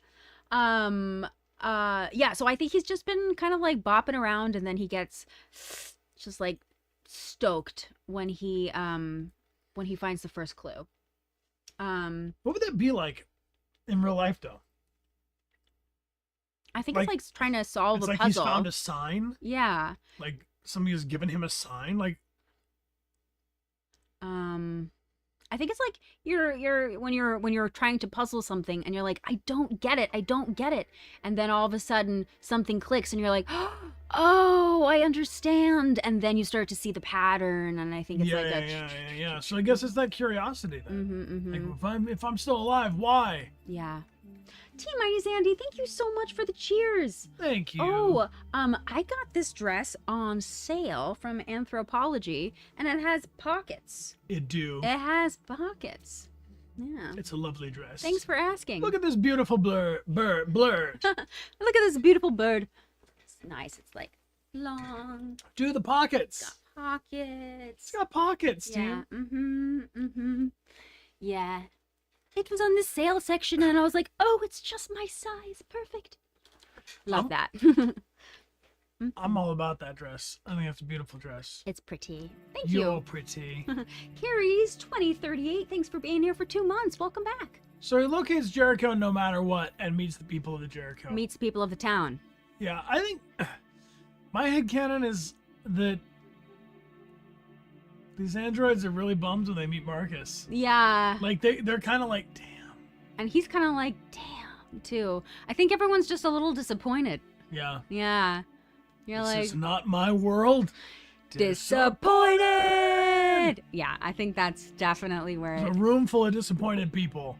Yeah. Like the fires of Jericho. Yeah, the vibes are low. The vibes are low. And, like, everyone's kind of unimpressed with each other. Have you ever been in a room? Maybe right now. And you look around and you're like, this is it? Should I go? This is us? Should I don't belong here. Yeah. I want to leave. But you can't because you just arrived, and if you you just leave showed right up away, and then it's gonna be like really you awkward. And that only that one person knows you, and they are more excited and relieved that you're there than you are that they're there, and they're just kind of like, yeah. And then you're like, okay, I'm gonna stay here for exactly 45 minutes, and I'm gonna watch the clock, and as soon as it's 45 minutes, I gotta go. Cat! I gotta let my cat out. Take my cat for a walk. I'll see you guys later. All right, so that's the vibe in Jericho. Everybody wants to leave, but they can't. Yeah, fronting at the function. All right, the nest. The nest starts off at a fun place, getting the chicken feed. Okay, so right before that, with Hank, I think, they were running. Maybe this is right after Connor was chasing after Kara, and Hank was running, and he's like, "Oh man, I'm hungry." Here, I know a spot. Come over to this spot. This is a place, man. Yeah. You ever had a chicken out of a chicken feed truck? Yeah. You haven't lived. I think he's like it's okay. It's okay, Connor. You let him go, but it was the right thing to do. Let's go get a treat. Right? Yeah, Yeah. it's kind of like a pick-me-up. Yeah. I mean, I'm not gonna lie. This pizza's giving me pick-me-up energy. Same. I feel so much better. I don't know, like... Okay, so what's something when you're like, oh, I kind of had a bad day. I need to like treat myself to some, snack treat or some kind of food treat, or maybe it's not a food treat. How do you like to treat yourself if you've had a kind of bad day? I would Ice say, cream, yeah, chocolate, treat goes a long way. mocha coffee, a nap, chocolate, homemade chicken soup, Watch a stream. I like that. cookies, take a nap, Yeah, hang out with people. Boba tea. Yeah. video games, guacamole, bubble tea, hot bath, video games, Warm seasoned focaccia bread. Me too. sushi and boba. Yes. Sushi for me. I'm like, I need fish. Fish. I used to go get living in New York, it's expensive to do anything, but I used to treat myself to a cherry Coke and some Twizzlers or Red Vine, some licorice after an audition. Because you could just like walk back from the place. It was a little like, okay, you made it through, you soothed your soul for having done the thing. It's not like a good pattern, because if you get a lot of auditions, you could be having too much soda. But yeah. when I moved to LA, I switched that and I started taking a little piece of a succulent. Yeah. I would be stealing succulents. You from would be around in LA. Ralph's cult. Live, I love, would be Ralph's succulent. live, stealing laugh, succulent. Ralph. But yeah, like I think a little treat, a little positive reinforcement goes a long way. So Yeah.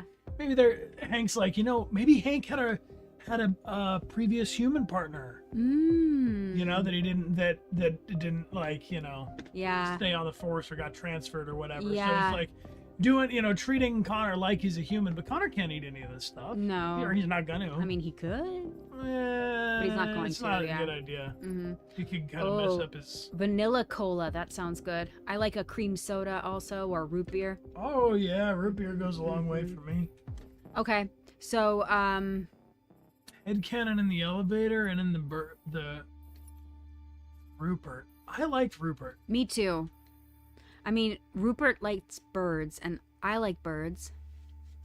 I had a thought about curiosity when I shot this one. I wondered, so the actor who played Rupert, I haven't talked to him since set, I feel like. I have a picture of the two of us together in our dots and everything, and I thought we looked quite similar. That we had enough of a similar look that I feel like Connor, while studying Rupert's face, because remember, this is already after Ralph, so he's already met a Ralph who he's like, you are deviant, no question asked. And we know we're looking for this deviant here, and we go to find him, but this deviant looks like him. You know what I'm saying? Like there's this kind of like, there's this othering thing that happens where it's like the criminal or the person who's being arrested or pursued or detained or deported or whatever is that like they are other than me. And so I feel like in this chapter there's like a chance for Connor to go to see himself in Rupert's shoes a little bit, a reflection, or like a reflection of self. No, that's just I'm just thinking back from notes on the day. All right, thank you. Yeah, it makes it more personal. Yeah. Okay, so he sees himself in Rupert. I like that. So I think he finds him, and I think the chase happens. Always fast and risky. But do you think that Rupert gets away, or do you think Connor lets him get away? I mean, if he lets him get away, it's because he's saving Hank. Correct. Yeah. I would say... You all save Hank always? Yeah. Yeah, I think Connor saves Hank too, but always. I would. Always. Gotta save Hank. Never not save Hank. Always save. Gotta save. Corn. Save. All right. Yeah, I feel like also saving Hank is superseding in importance of the whole mission. Mm-hmm. You know, even though he has a low likelihood, he only was 11% chance he could get really hurt. Mm-hmm. It's still priority. Yeah. He's lieutenant. Mm-hmm. Okay, so after he does save Hank, and Hank has this moment of like, I'm gonna, you know, he was gonna say thank you, but then he like kind of doesn't because he doesn't want to be open-hearted, right? So he's like, never mind. I think that they probably have a in their drive back to wherever they're driving back to, maybe they have this moment of like, where you're like, you know, gonna say something. Liar. Yeah. Where you like want to say something, but then you're like both start to speak at the same time, and it's like, no, you speak. No, never mind. Oh, because yep, you know, where they're like trying to like communicate with each other, but it's like not quite. And it just doesn't happen. Yeah. It's the unconversation. Mm-hmm. I like that. Yeah. I think basically the same thing's going on here, where the vibes are so low. Yeah. So And everyone's they're like, it's this guy, and then it's Marcus, and they're just kind of like, this guy. what are we gonna do? Like, we don't even have enough blue blood for us. Yeah. Like, we got like all these guys over here need new arms and legs and biocomponents of every kind. And what are we gonna do? Yeah. So I think everyone in Jericho is just kind of like disappointed in themselves and each other. And What do you think the dynamic was like between? Before. Yeah, because it seems like there's kind of these three potential leaders. Like, yeah. North is sort of leading them until Marcus shows up. Is she? She's at least running it on him. Like, these guys aren't telling North what to do. Yeah, I guess North's she's telling her them what to do. Yeah. I guess she's the one who's kind of leading the pack, but also Simon's doing a lot of stuff. Simon is like got the clipboard about it. Yeah, Simon definitely has the clipboard. And then I feel like Josh is probably someone who was some people feel like maybe Simon North and co-captains. Simon are co-captains. And then what's Josh doing? Maybe he's like kind of the secretary. Right? I feel like Josh is Whoa. What? Just going with your headcanon thing about Marcus says, I am Marcus, and then everybody gets jitters and utters their own name. Yeah. You know how twins are connected? Yeah. Okay, because, and there's a kind of like telepathic conversation between twins. We see a destroyed Kara-looking model in the junk pile. Yeah. We know that Daniel is deviant, so that model can deviate. So do you think that like dominoes falling or like a house of cards, that like the more androids of that model that deviate, the more susceptible, like that it like spreads like that? Like, did Simon deviate before Daniel, or did Daniel deviate before Simon?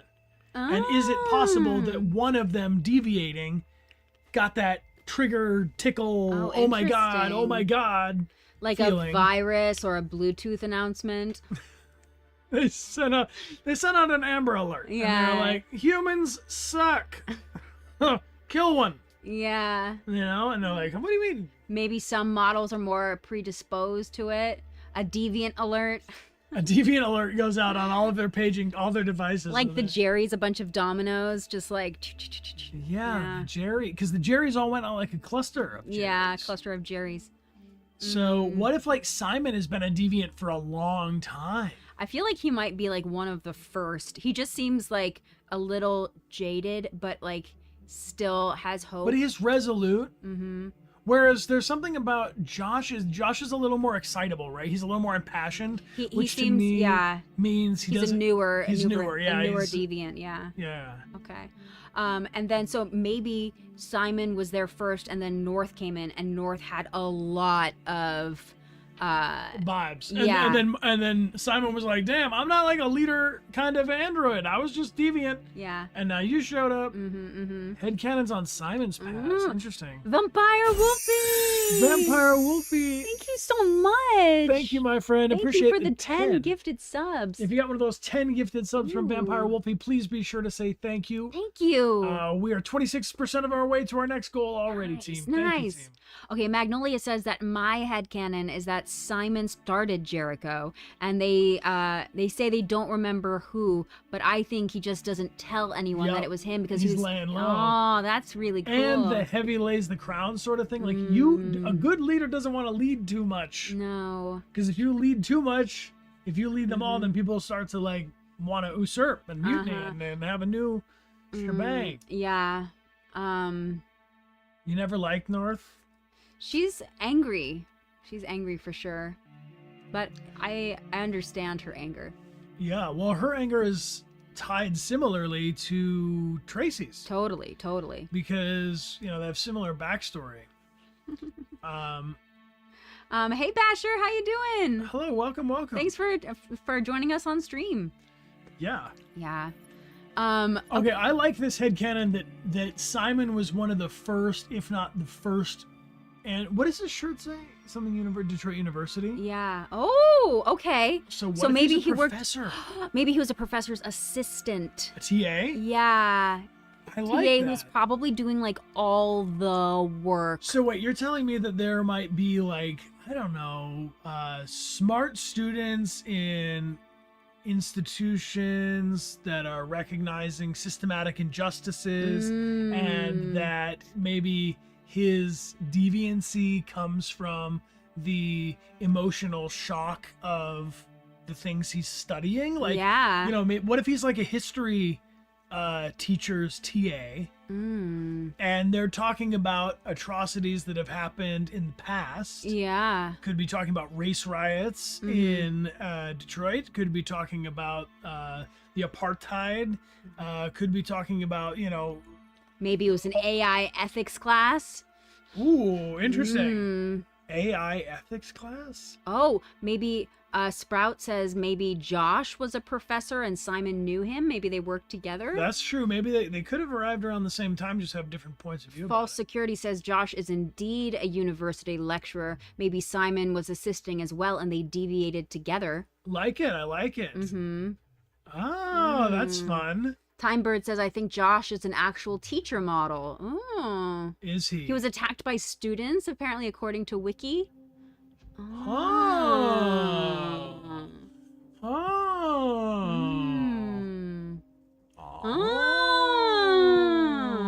Well, if we know he was a professor, I think this is a great, great headcanon. I do feel like generally, though, the vibe I get from Simon is that he's been deviant for longer, and that Josh... Simon apparently deviated in game canon 2 years before, which is a long time to be hiding in a ship. Yeah, that sucks. That's like 700 days hiding in a ship. Well, maybe he hasn't been in the ship the entire time. Maybe he's newer to Jericho. He found the ship over time. So he's probably been in like hiding and stuff. I feel like Simon's been a longer deviant. Yes. I think so. So Marcus hatches a plan no matter what. Yeah. But Marcus I could see Marcus, he's a planning android. He has to he's like an assistant for a very important and connected and busy person. Yeah, so I feel like him hatching a plan makes sense. Zlatko. Okay. Zlatko. Wake me up before you Zlatko. Stupid. Don't let me have my own Twitch channel. Don't be taking me to his Zlat hole. End of stream. We cancel to his Don't say that. Don't say that. He lives underground. His lair is underground. His slat lair.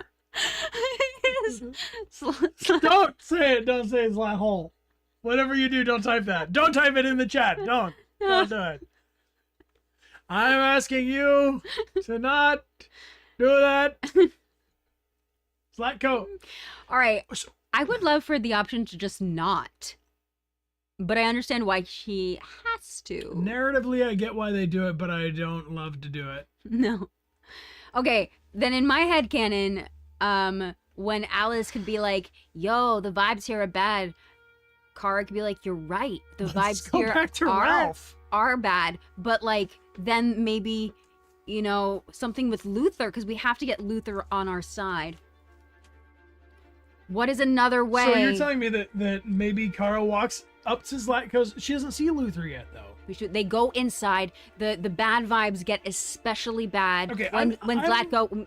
The vibes get especially bad when Zlatko's like, here, come downstairs. I have to do something with your tracker. Into my Zlat hole. And so they start to make their way downtown, and that's when Alice is like, I don't feel good about this. I would love for an option for Kara to be like, yeah, let's be out. Listen to your impulses. Your gut instinct is correct. Mm-hmm. Let's turn around. And then maybe Luther is like, no. And then maybe in that moment, like Alice does like the big eyes or something. There's like the Puss in Boots eyes, you know? And then that is what makes Luther turn deviant and decide to come with us. Or, now this is just headcanon. This is coming from the same guy who came up with Buff Alice. Okay, yeah. What if Kara and Alice are looking at each other, getting the bad vibes increasingly, and Kara, what you're asking for is an option for Kara to listen to Alice and her gut and her, self-preservation thing. And so then when Alice looks up at Kara and goes, I don't feel so good about this. Yeah. Kara gets the spaghetti that she's stored that she's kept in her purse. She eats some spaghetti. Buff Alice. Yeah, I and like then this Buff Alice just goes Hulk on Zlatko. But I think she's punching in. You know Koala Kong? Yeah. From this is canon. Yeah. This is official. This is canon. This is I think honestly. Yeah. PlayStation's biggest lawyers can't stop me from saying this. That little Alice becomes Buff Alice, and then Koala Kong. And then what happens? That's how they get Luther. And then Luther just looks and goes, "Damn." Yeah. And then they roll out. Yeah. And then she just earns Luther's respect in an instant. That's it. They roll out, all three of them. So that's our headcanon. So we don't none of this. But where did the spaghetti come from? Because we haven't met Rose yet, and Rose has the best spaghetti. What do you mean? Where does she eat spaghetti? At Todd's when she runs. In my headcanon, we don't kill Todd. We fill our pockets with spaghetti. Okay. And we take Todd's spaghetti. Okay. In your sweater already. Yeah. So when you get to Zlatko's, you can it doesn't matter if you're nervous. You can just toss some spaghetti. Let's do it. And she snacks it like a Wolverine kind of energy, you know? Yeah, midair, slow motion. Yeah. And then like how Mario gets big and small. She goes, and then Zlatko is Schmear. Okay. Yeah. Luther respects. Luther comes with. They roll out. I think. Maybe they even roll out on the polar bear. Yeah. So that was another question that we had that we were gonna share on social media. Do we have that one still? Yeah. Okay, we'll post that one up for tomorrow. Yeah. For official laundry. Yeah. Polar bear mountain to the rescue. UK Draws, thanks for being here for 9 months. That's a Twitch baby for ya. Raise them up right. Teach them to vote. Yeah. So according to this, we can keep this still ending with that headcanon. Yeah. So, and Zlatko's dead. That's fine. Nobody minds. Like literally nobody misses Zlatko. So it's okay for Zlatko to die. Yeah. But Todd should live. See, yeah. Yeah. Okay. All right. I feel like. Okay, this was one question that we actually recorded. Yeah. And then Amelia said, I don't think we should do that one. Uh-huh. But now here I am all hyped up on pizza thinking, you know what? Let's ask him. Yeah. Who would win in gladiatorial combat? Todd or Zlatko? Discuss. Yeah. Oh, this is split. Okay, is the Zlat hole? It's Todd, Zlatko, Todd. Maybe should we do an official poll? Yeah. Okay. Yeah. I think a poll could work. An I'm official seeing poll. it's pretty split. Do a poll in all caps. Okay, poll the poll. Pull the pool Pull the pool of polls. Pull the pool of people. All right, here we go.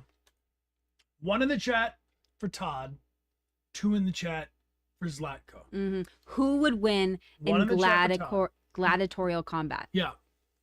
My thoughts are Todd has probably like more like just like rage energy. Uh-huh. So you're thinking like, I bear, feel like gorilla. Zlatko's kind of scrappy though. And like kind of unkillable. Yeah, I feel like, like Zlatko probably has a bunch of like hidden weapons. Mm-hmm. You know, like you think you have him down, but then all of a sudden he has like blade hands or something. Yeah.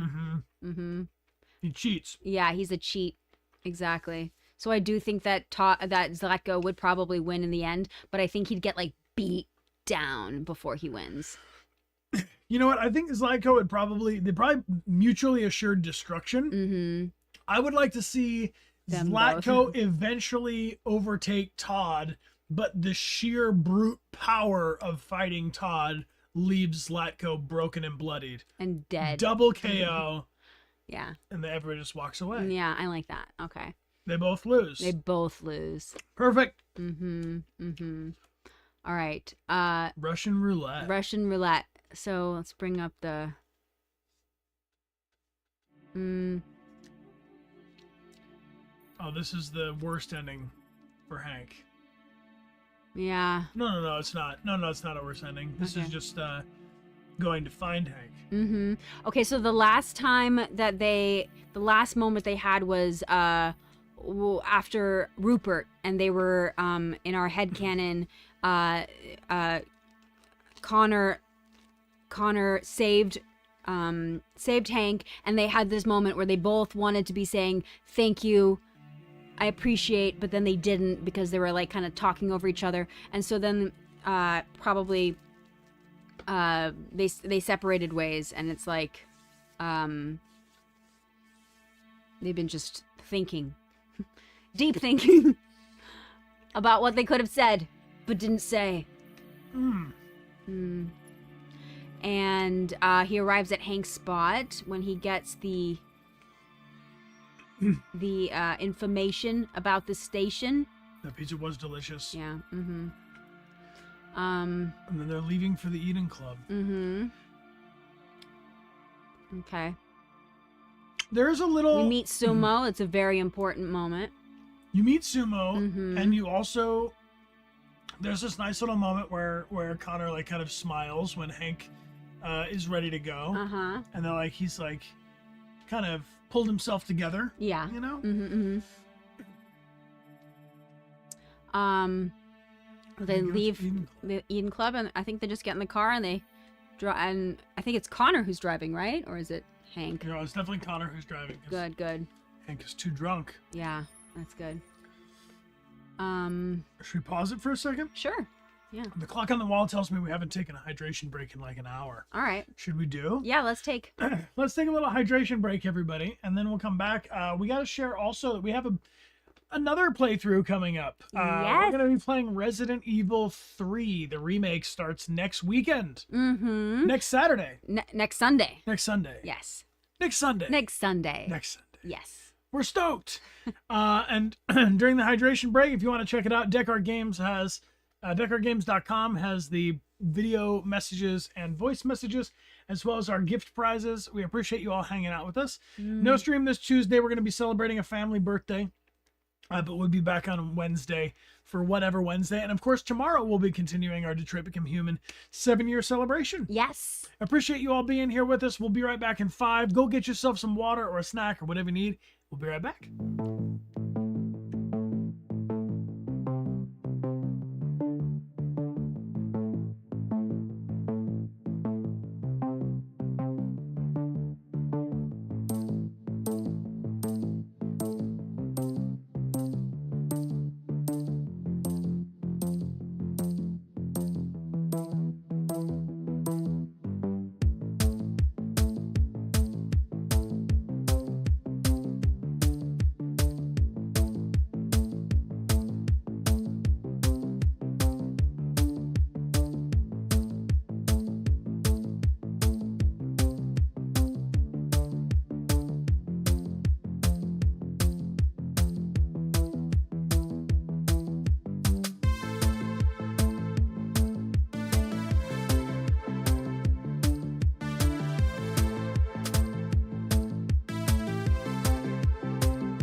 Click. Click.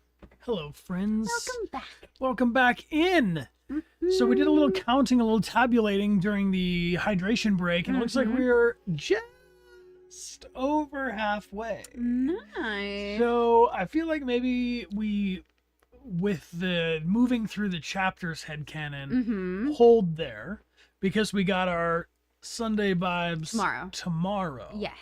And maybe now we discuss more general headcanon for just, say, like, the first half of the game. So everything, like, before spare parts in the Eden Club. Okay. We'll take a pause on moving through the story. Okay. But does anybody have any other things for the general beginning part of the story that they've always just thought? Or curious about this. Oh, this is cut away. Does anyone have their own... Well, Anna has a question. Yeah. Where do you think Connor stays when there are no active missions?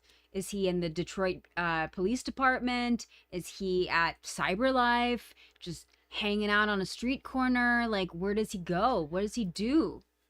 I think that Connor probably has, like, the bougie parking spot, like the corpo or the Fed guy at the Detroit Police. Okay. Detroit Police would have to keep him, like, Yeah. you know, under supervision, so to speak, or, like, you know, checked in and checked out. Yeah. But he probably has, like, the charging stall that's closest to the door. He's probably got, you know, like a special broom closet. yeah, Right. you know, it's like they take good care of him. You know, he's a $1 million man. He's worth a small fortune. Fire Crystal, welcome back for 79 months. You know what, Amelia? Just when I thought these folks couldn't get any more generous. Duck Situation. We got a duck situation. Duck Situation has gifted Got a duck 6 situation right of here. these card prize packs. Nice. We're going to send you all 5 of these art cards commissioned by artists in our awesome community. Fantastic. All 5 of them will be going to you from our friend Duck Situation. Thank you, Duck. Thank you kindly. Thank you. Let's pull 6 winners. Cool. Okay, type into the chat if you would like to enter yourself to win our 5 card pack. And we're going to pull 6 winners right now from the Duck. From The Duck, capital. the Duck. The Winner number Duck. 1 is Awakato. Congratulations, Awakato. Congratulations. Whoops, I just sent you the wrong thing. Whoops. Not that. This. If you want, I can send you an old tweet. Sometimes I send old tweets. That's not helpful. no, not at all. Okay, winner number 1. That. Okay. Winner number 1. Winner number 2 is Circus Buggy. Winner number 3 is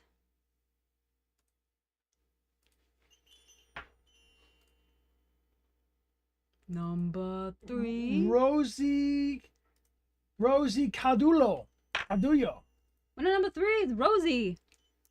Winner number 4. Ariana Spinster. 2 more winners from the Duck Situation. Nile119. And 1 more. Faygirl33. Congratulations! Thank you much. All of y'all just got whispers from us with instructions on how to claim your prize. And thank you again to all the artists who collaborated with us. You can go to dechartgames.com for more information on those cards and other prizes. And thanks for being here. Yo. Jed Ted, welcome back for 83 months. Thank you. And Lula the Lunatic, thank you for the big cheers. Thank you, Lula. Oh. What's free cam mode, and is that in PC? If you're like modding something, right? I don't know what free cam is. free cam mode. Free cam mode, but you must move the yeah. So Connor is smiling. Some people think that it's translating from you smiling when we were shooting that scene with slapping Hank awake. You mean? Yes. You were smiling? Yes. And I did the what do you call it? We were doing versions of that scene. Okay, so by the time you get to the middle part of the game, Connor starts to deviate, right? So I started at that time getting more and more comfortable on set. I'd been working with Clancy for a longer and longer time. And so I was feeling more like I could, like, you know, break the rules a little bit. And so the big slap for Wake Up Lieutenant was definitely something that I was like doing and miming and playing with Clancy. That I think we kind of convinced them to keep, or rather they liked, even though on set they didn't like it. And they were like, "Don't do that," and I'm like, "Nah." You're like, I think I should do it. I think I'm gonna keep doing it. Mm-hmm. That also translates back to the nest. I've mentioned this on other streams, but if you leave Hank, if you don't save Hank and you chase after Rupert, when Hank shows up behind you, eventually he slaps you. Mm-hmm. And during that big slap, we totally got everybody on set thought that he really had slapped me across the face. Yeah. Anyway. Marshall Dillon, welcome back for 38 months. And Kitty Black Cats, thanks very much for the cheers. Thank you. Yeah, it was kind of like Hank was paying me back. You know. Okay. So, hello to you, Fraser. Hello. Hi, Fraser. Hello. Appreciate you. Appreciate. So, team, we only have so much babysitter time for today. So, what up? Cutie Pie Koba says, my headcanon is that Connor is a deviant no matter which path you pick for him. Machine Connor is a deviant who chooses not to rebel because he's scared. We also see him being scared of heights when he jumps off the roof in the opening scene to save the girl. Yeah. That's cool. Yeah. I like that. St. Campski, thank you so much. Thank you so much for the gifts of group hug. Thank you. St. Campski, yo. Hello, thank you. Thank you kindly. Thank you. And also Flogo, thanks for the raid. Thank you, Flogo. Come on in. Yeah, Flogo, what were you guys up to? We're discussing headcanon, our headcanon for Detroit Become Human. Oh man, we're here in the Zen Garden, as you can plainly see. I think that I like that headcanon, although I do think it's possible, because it's a branching narrative thing, and and the player is the determinant, that there are people, so therefore there must be people who play video games, that are without empathy. And I really do believe that you could play Connor completely unempathetically. Yeah. And only as a machine. So like I do think it's possible for him to not be a deviant at all. He could just successfully crush out any of the deviant tendencies. I don't know. I guess that's it's about like, where does that Connor allocate its resource of energy, you know, to maintain the alignment with it, you know? Yeah. But yeah, I agree with you. What's my favorite deleted scene? My favorite deleted scene is not even wrong button. My favorite deleted scene is not even a deleted scene. It's after we finished filming with Simbi Colley, who plays Amanda, who is a dancer and an actor. We danced in our performance capture outfits, and I had a proposal. This was one of my brilliant ideas they didn't use. That there should be a dance number at the end of the credits, the after credits dance scene. And I thought it was a pretty great dance. We were tearing it up. Like, it was, if I could get my hands on that digital information. We'll just have to find Simbi and do it again. Footage. Yeah, new. but it was a dance of the little story of Geppetto and Pinocchio. You know, we had a dance of like, you know, the puppet meeting the puppet master kind of a dance. It was good. It was good, and it was all improv, right? It was just in the moment. It was just rocking it out. Yeah. And that footage exists. It's somewhere. It's somewhere in an art, like being held. I'll find it before 2038. As far as bloopers go, like there really weren't. It was a pretty serious set. Like there were some fun things that happened, but I don't know about like blooperies. No, not on any of the days I was there, at least. Yeah. Yeah. What was the most difficult scene to record? Oh, Amelia had some difficult scenes to record. Amelia had to go from 0 to 60. Yeah, I think the most difficult one was the Tracy waking up after being destroyed in the Eden Club. I think that little beat was especially challenging because I was going from completely unconscious to like level 10 of heightened emotion and fear. So I think that was the most difficult, to go from like 0, and also doing it really fast because you know, there's scene itself is so short before she starts to before she turns off again. Right. So it was just like this moment of like and then again. So start and stop. Yeah. That was definitely the most challenging out of all of them, I think. Zell the Llama, welcome back for 19 months. And Marshall Dillon, thanks for the gifted sub to Matt M33. Thank you kindly, Marshall Dillon. It's not like a specific enough answer that you could get like a soundbite about it, but I think for me the most difficult stuff was towards the end, and that was because I was only ever given Connor's sides, and I mean like only the scenes in which I spoke, like not even all the scenes that I was like in or involved in or whatever. Like I just didn't know what was happening with Marcus or Kara. I had no clue. And so by the end, by Crossroads, that scene was difficult for me because I had to make a bunch of assumptions and like literally nobody would tell me, and I wish they would have just told me, and like I don't know, you know, but I guess Connor didn't know, so I wasn't allowed to know. I don't know. It's worth it to know. But so by the end of the game, Connor's kind of like more and more out of his element, right? Yeah. So I felt more and more that way. The scene where he's betrayed by Amanda and comes up in the blizzard and that whole bit, that was pretty emotionally intense because it's everything, you know, it's like your world's crashing around. The bits after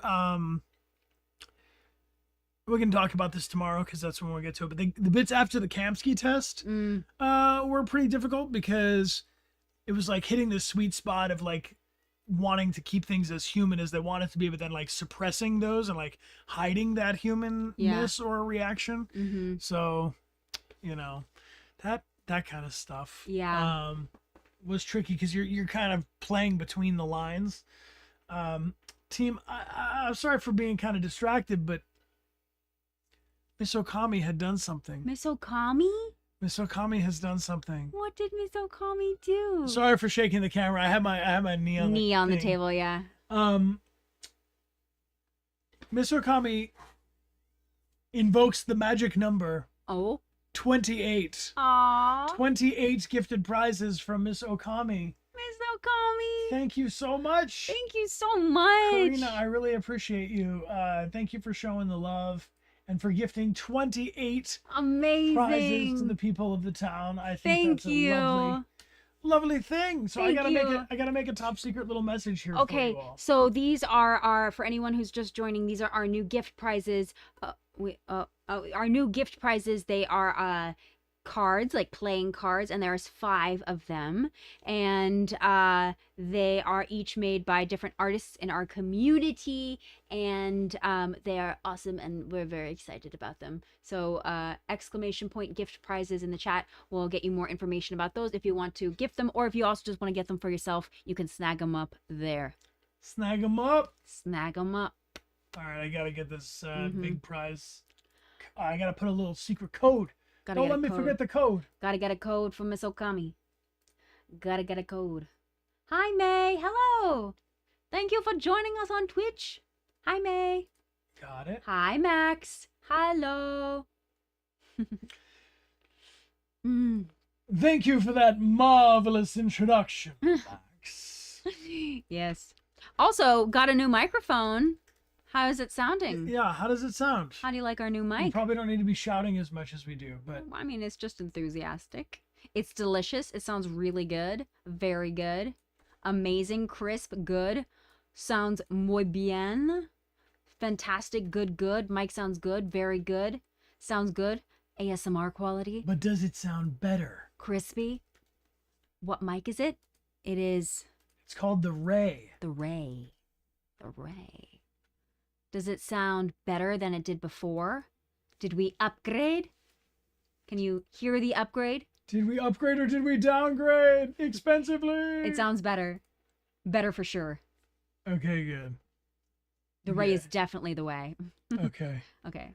Sounds like a ray of sunshine to your ears. ears? Oh, yeah, like we both read that one. Oh, I'm glad you picked up on it. Mm-hmm. I got that code. Okay, cool. So, Ms. Okami, thank you again. Appreciate the awesome support. And you're going to go to claim them. Please, if you've already got one, don't bother claiming it again. I know who you are. I got a list of you.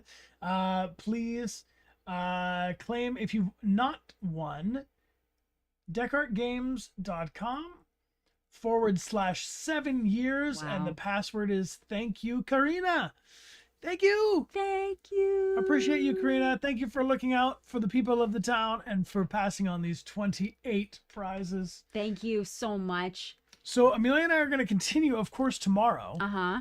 We have Detroit Become Human all weekend long. Part 2. And then next Sunday, June 1st, we are going to begin playing Resident Evil 3 as our original characters, Ethan and Winters. So prepare yourself for some super weird clownish vibes. Yeah. Also, we're looking We at should plan. probably revive, like look back at some of the old videos just to reintroduce ourselves or to introduce people who haven't quite met them yet. That's actually a good point. We should have a reunion stream. Yeah. Brian, Amelia, Ethan, and Winters all together in one. Should we look at the calendar and talk about that? Because is that next Saturday? Yeah, we could do that. Is that we could the do that. move? Shy Violet Angel, thank you so much. 28 28 gifted subs. Thank you. 28 Thank gifted you. subs. Thank you. Thank you. Thank you, thank you, thank you, thank you, thank you, thank you, thank you, thank you. Thank you, Shy Violet. Shy Violet. Angel. We are real whales. You know. Yeah, yeah. You know how it is. Oh, team. Yeah, I think that we should team. definitely revisit some Ethan and Winters footage. Well, for old time's when sake. should we do that? Because here, what's the calendar? What's the calendar? We could do next Saturday. A week from today. A week from today. Yeah, we'll have to do it like one of those When- rolling yeah. streams, you know, Whilst the baby naps. whilst baby nappeth. Mm-hmm. But I think that's a good idea. Yeah. Super Scree, aka Oliver, my dude, maybe we hit him with some Ethan and Winters lore Yeah. in the next week. If anybody has any fun We clips gotta and stuff. consolidate Yeah. that, yeah. Mhm. Yeah. Thank you again, Miss Okami, for gifting these 28 prizes. They have all been claimed by very happy people of the town. And please join me Say in saying thank you. Yeah, Yeah, say thank you. Say your please and thank yous. Thank you to Miss Okami. Thank you, thank you, thank you. Sunblade Dragon says that Detroit was the first game that they ever streamed. Oh, fun. That's cool. Fun. How did it go for you? Detroit is definitely a special kind of streaming game because of all of the choices that you can make. I think that branching narrative games are especially awesome to stream for that reason, because there's so many permeations. I would throw it out that if you are not someone who has ever streamed and you've wanted to, you thought it would be a good move, Detroit's a great game to start. Totally. Because there's a lot of high stakes stuff, a lot of big differences, a lot of like true branching, so the choices really matter. You're gonna have all of these fine people to play it with. Yeah. I really recommend it. Yeah. Amelia, Bri. I'm looking out the corner of my eye, and Silvana has gifted 6 more prizes. What, Silvana? 6 more prizes to the people Oh my of the town. gosh, thank you so much. Thank you. Thank you. I'm going to put up another code in just a split second, but I got to make a little adjustment. So give me a second, because I think that's the best way to do it with these larger ones. So these are five cards. You'll get a whole pack of them, each illustrated by a different artist in our community. It's a cool mesh of Detroit and more Dechart games lore. This is all of this cool stuff. Cyberpunk, Corn. That's our cat Theodore, Dejuiz. Here are this is Red Dead Redemption. And yeah, cool stuff. Then this one also has Amy from Quantum Break and my character Theo from Cyberpunk as well. Yes. So cool. Oh. Definitely feeling a little crunchy today. Our baby has now grown to over 20 pounds. So lifting a 20-pound babe is quite a thing. Multiple times a day, all day, every day. So cute though. All day, every day. So cute, so worth it. Yeah. But big. But big. Powerful. Yeah. But I definitely am savoring it because I know one day I won't be able to pick him up anymore in that same way. That's true. That's so true. Yeah. Baby. Yeah. All right, so I have 6 prizes here and a little code to go with it. The winners are going to go and type their address so carefully. They're gonna get their address so correct. It's beautiful. It's gonna be there it is. DechartGames.com/bigwinning. And the password is thank you, Silvana. Thank you, Silvana, so much. Yeah, we got a whole bunch of new emotes. We do. Thank you to the dog tour. Sprinkle them on the chat. Put all of them there. Put all of them there at once. It's little me. Welcome back for 9 months. That's a Twitch baby for you. You all broke it.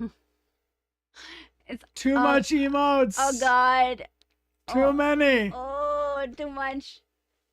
It's okay. It happens. I saw some people asking about Jacksepticeye. We haven't seen him in a while, but still got good vibes. We should definitely cross paths next time we're in the same city. Yeah. We love Jacksepticeye. Good vibes. Good vibe, dude. Good vibe, dude. Shine. All right, Amelia Rose. I'm seeing our time is getting there. Our time. We do have babysitter considerations for today, but yes. Tomorrow we have even more time to do even more Detroit Become Humaning. Fantastique. Silvana, thank you so much for gifting these prizes to the people of the town. I hit refresh a little slow, so maybe there's still 1 or 2 still up. If anybody would like to grab them, you can go to DechartGames.com/bigwinning, and the password is thank you, Silvana. Thanks, Silvana. Thank you. Cool. Thank you. So let's see, how much love do we have for these awesome mods and for the babysitters? So much love. Thank you, mods. Thank you, mods. Thank you for all of your help today. Thank you, mods. On Twitch and on Discord. Thank you, Discord. And Amelia, tell them about Discord. We got something else going on Discord new. Yes. So we have today launched on our Discord side quests, and every other week we're going to be unlocking a new side quest for you to be able to level up your life XP. So for example, I could share the first side quest. It's called Unbroken. Oh yeah, what is it? Tell where 'em. you can find something broken and make it beautiful. And we encourage you to share your experiences and pictures. And every other week we're going to be unlocking a new side quest. So I thought that could be a fun way for us to like have cool challenges and quests to do throughout the summer and everything. So, I love it. Yeah. I just had an idea of something I could do. I got a handful of pots that have plants in them that are kind of like withered, and they all. I want to combine them all together.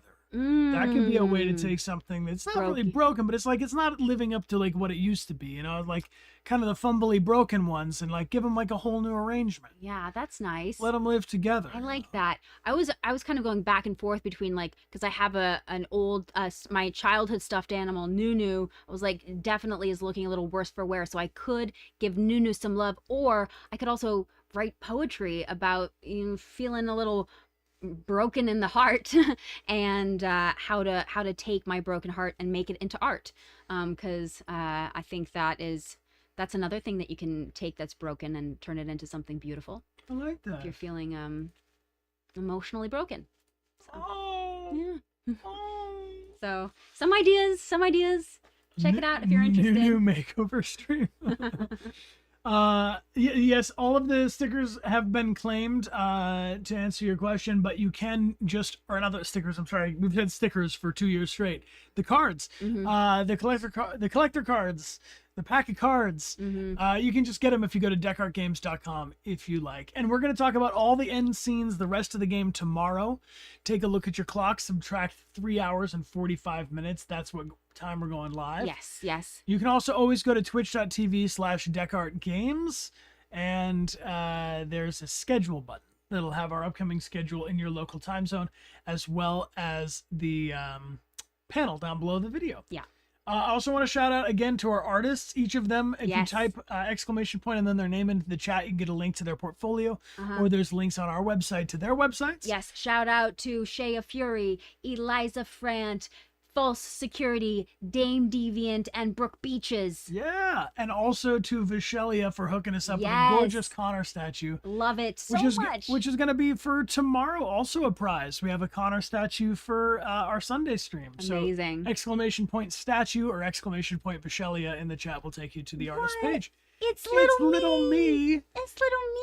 Thank you for the 20 gifted subs. Thank you so much. Thank you. Really appreciate that generosity. If you got one of those 20 gifted subs from It's Little Me or any of these other incredibly generous folk on the channel, please say thank you. Come join our Discord. You're immune from slow-mo, from ads, and you have access to all of our emotes. And we're happy to have you with us. Yes. Oh, an exclamation point doctor in the chat will get you to the artist for all of our beautiful new BAP emotes. Yes. Dog tour. The dog tour. Yes. Eliza with the 5 gifted now. Eliza, thank you so much. Thanks a lot. Group hug. Doodle. And thank you for your artwork as well. Whoa, Vampire Wolfie was 17. Just helped us cross the goal. We did it. What? We hit the goal again, babe. Oh my gosh. The goal again. Vampire, thank you. They want to spin the prize and challenge wheel. The prize and challenge wheel. Spin the prize and challenge wheel. Spin it. Thank you, Vampire Wolfie, Eliza Franton, It's Little Me for helping us cross over this goal for the 4th time on a stream. Beautiful amount of support. Let's spin this. If it lands on, go ahead. So far we have done the epic prize from Vishelia. We have done a video message and a token of gratitude. Where is it going to land next? Well, where is it? It's going to land on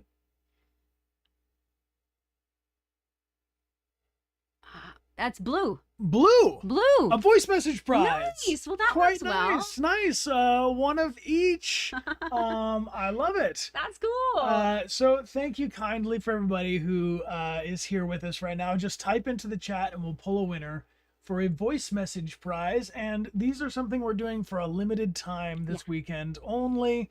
I'm going to be making some voice messages. Amelia will be making some voice messages, doing some video messages. You can get them up on DechartGames.com. And I do want to cheekily say that I am fundraising for a hand pan because I want to become the greatest hand panner there ever was, which is a musical instrument. We'll play it together on stream. Any additional funds go to Little Baby Dechart's Education Fund. Yeah. Raise them up right. Teach them to vote.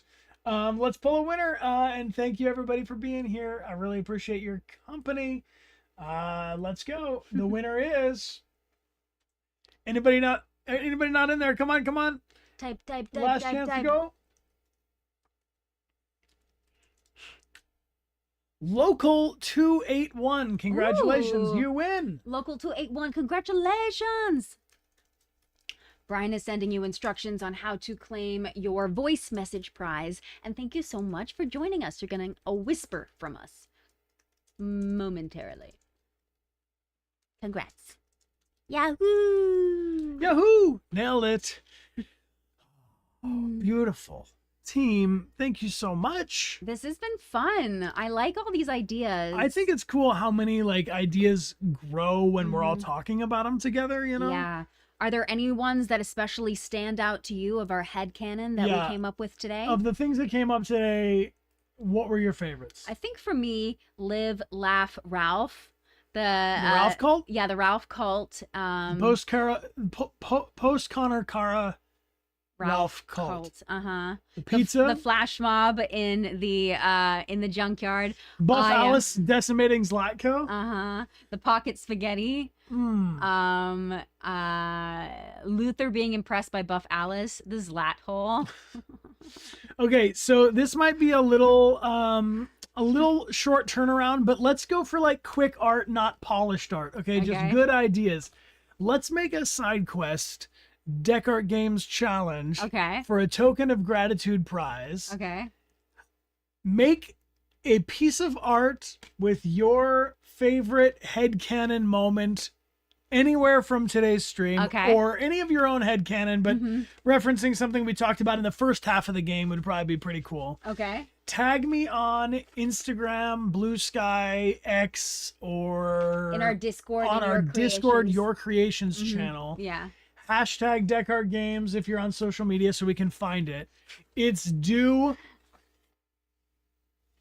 before the stream starts tomorrow. Okay. I think it's got to be due before the stream starts tomorrow. Okay. So, see what you can do. Whatever you want to do. And it's more about the idea. I'm looking for ideas, not polish, okay? Yeah. But we're going to pick one person who creates the greatest idea. With the greatest artwork for their headcanon. And if you want to write a little blurb with it or explain it or whatever, that's fine. But we'll know that it's your headcanon because that's the prompt. Claire says, I have a vision, but I cannot draw. That's me. That is me. That's real. Yeah. Adrian XOXO, thank you so much for being here for 11 months. Hello. Thanks, Adrian. And KT926, thanks for the cheers. Aw, appreciate you. Appreciate. Aww. Yeah, maybe you can team up with someone that draws. Yeah. Aww. Or any art medium, maybe you make a poem about it. Thank you, KT. You can use any medium you prefer. Yeah, if you want to do video editing, whatever. Just follow your bliss. Follow your bliss. If you'd like to come with us on the raid, we're going to be raiding from twitch.tv/DechartGames. Come on over, drop a follow, and we'll be back tomorrow for more Detroit Become Human. Sweet. Yeah. Fantastic. So let's find out what our raid target is. Okay. All right. Milkmana is playing Detroit Become Human for 10 people right now. Oh, that sounds good. So let's go raid them. Show them some love. Nice. If you like what they're up to, drop a follow on their channel. Thank you so much for hanging out with us. Yeah, this was great, everybody. This was the chillest anniversary stream we've done yet. I think so too. Last year we were so tired. We just had a baby. Amelia just had a baby. Yeah, like 20 days ago. Yeah, exactly. 20 days prior. 20 days before. Oh my gosh. Oh my gosh. You can do your own headcanons in the artwork. You can do mine. I'm looking for something you just came up with today. Some fresh idea. Yeah. Yeah, and then we did a recent playthrough of Detroit Become Human in November. We did our chronological playthrough. That's all up on YouTube if you want to check it out. And thank you, everybody, for being here today. Yeah. And we also shared that we're going to be traveling to our first convention since 2019. We're going to be going to London MCM in October. We're very excited to get to come and meet some of you all again. It's been a long time, and we're really looking forward to that. Yeah. Yeah. Let's go. UK 800, unite. All right, friends. The raid is going to be coming along now, so let's get it going. Yeah, big thank you to everybody that challenged us to play South of Midnight and Resident Evil 3 Remake. Yes. And Dishonored. Those are the next games that we're streaming here on twitch.tv. Miss Okami, thank you so much for the 10 gifted subs. Thank you, Miss Okami. Appreciate you. Thank you. You know, so this whole weekend we're getting to celebrate Detroit Become Human having its big day. Yeah. And May 25th, technically midnight tonight. Yeah. Is when it's 7 years old. Damn. They grow up so fast. They do. I appreciate you all being here with us. Thanks for spending your time. Yeah. Thank you. You grow up so fast. I know. Think about where you were 7 years ago. Think about where you are today. You're doing a great job. Yeah. Be gentle with yourself. Take things one day at a time. I'm proud of you. You've accomplished a lot in these last years, and the next 7 are going to be even more amazing. I am sure of it. I appreciate you, friends. My name is Brian. My name's Amelia. This is our Twitch. Let's get going on this raid in 3, 2, 1. Red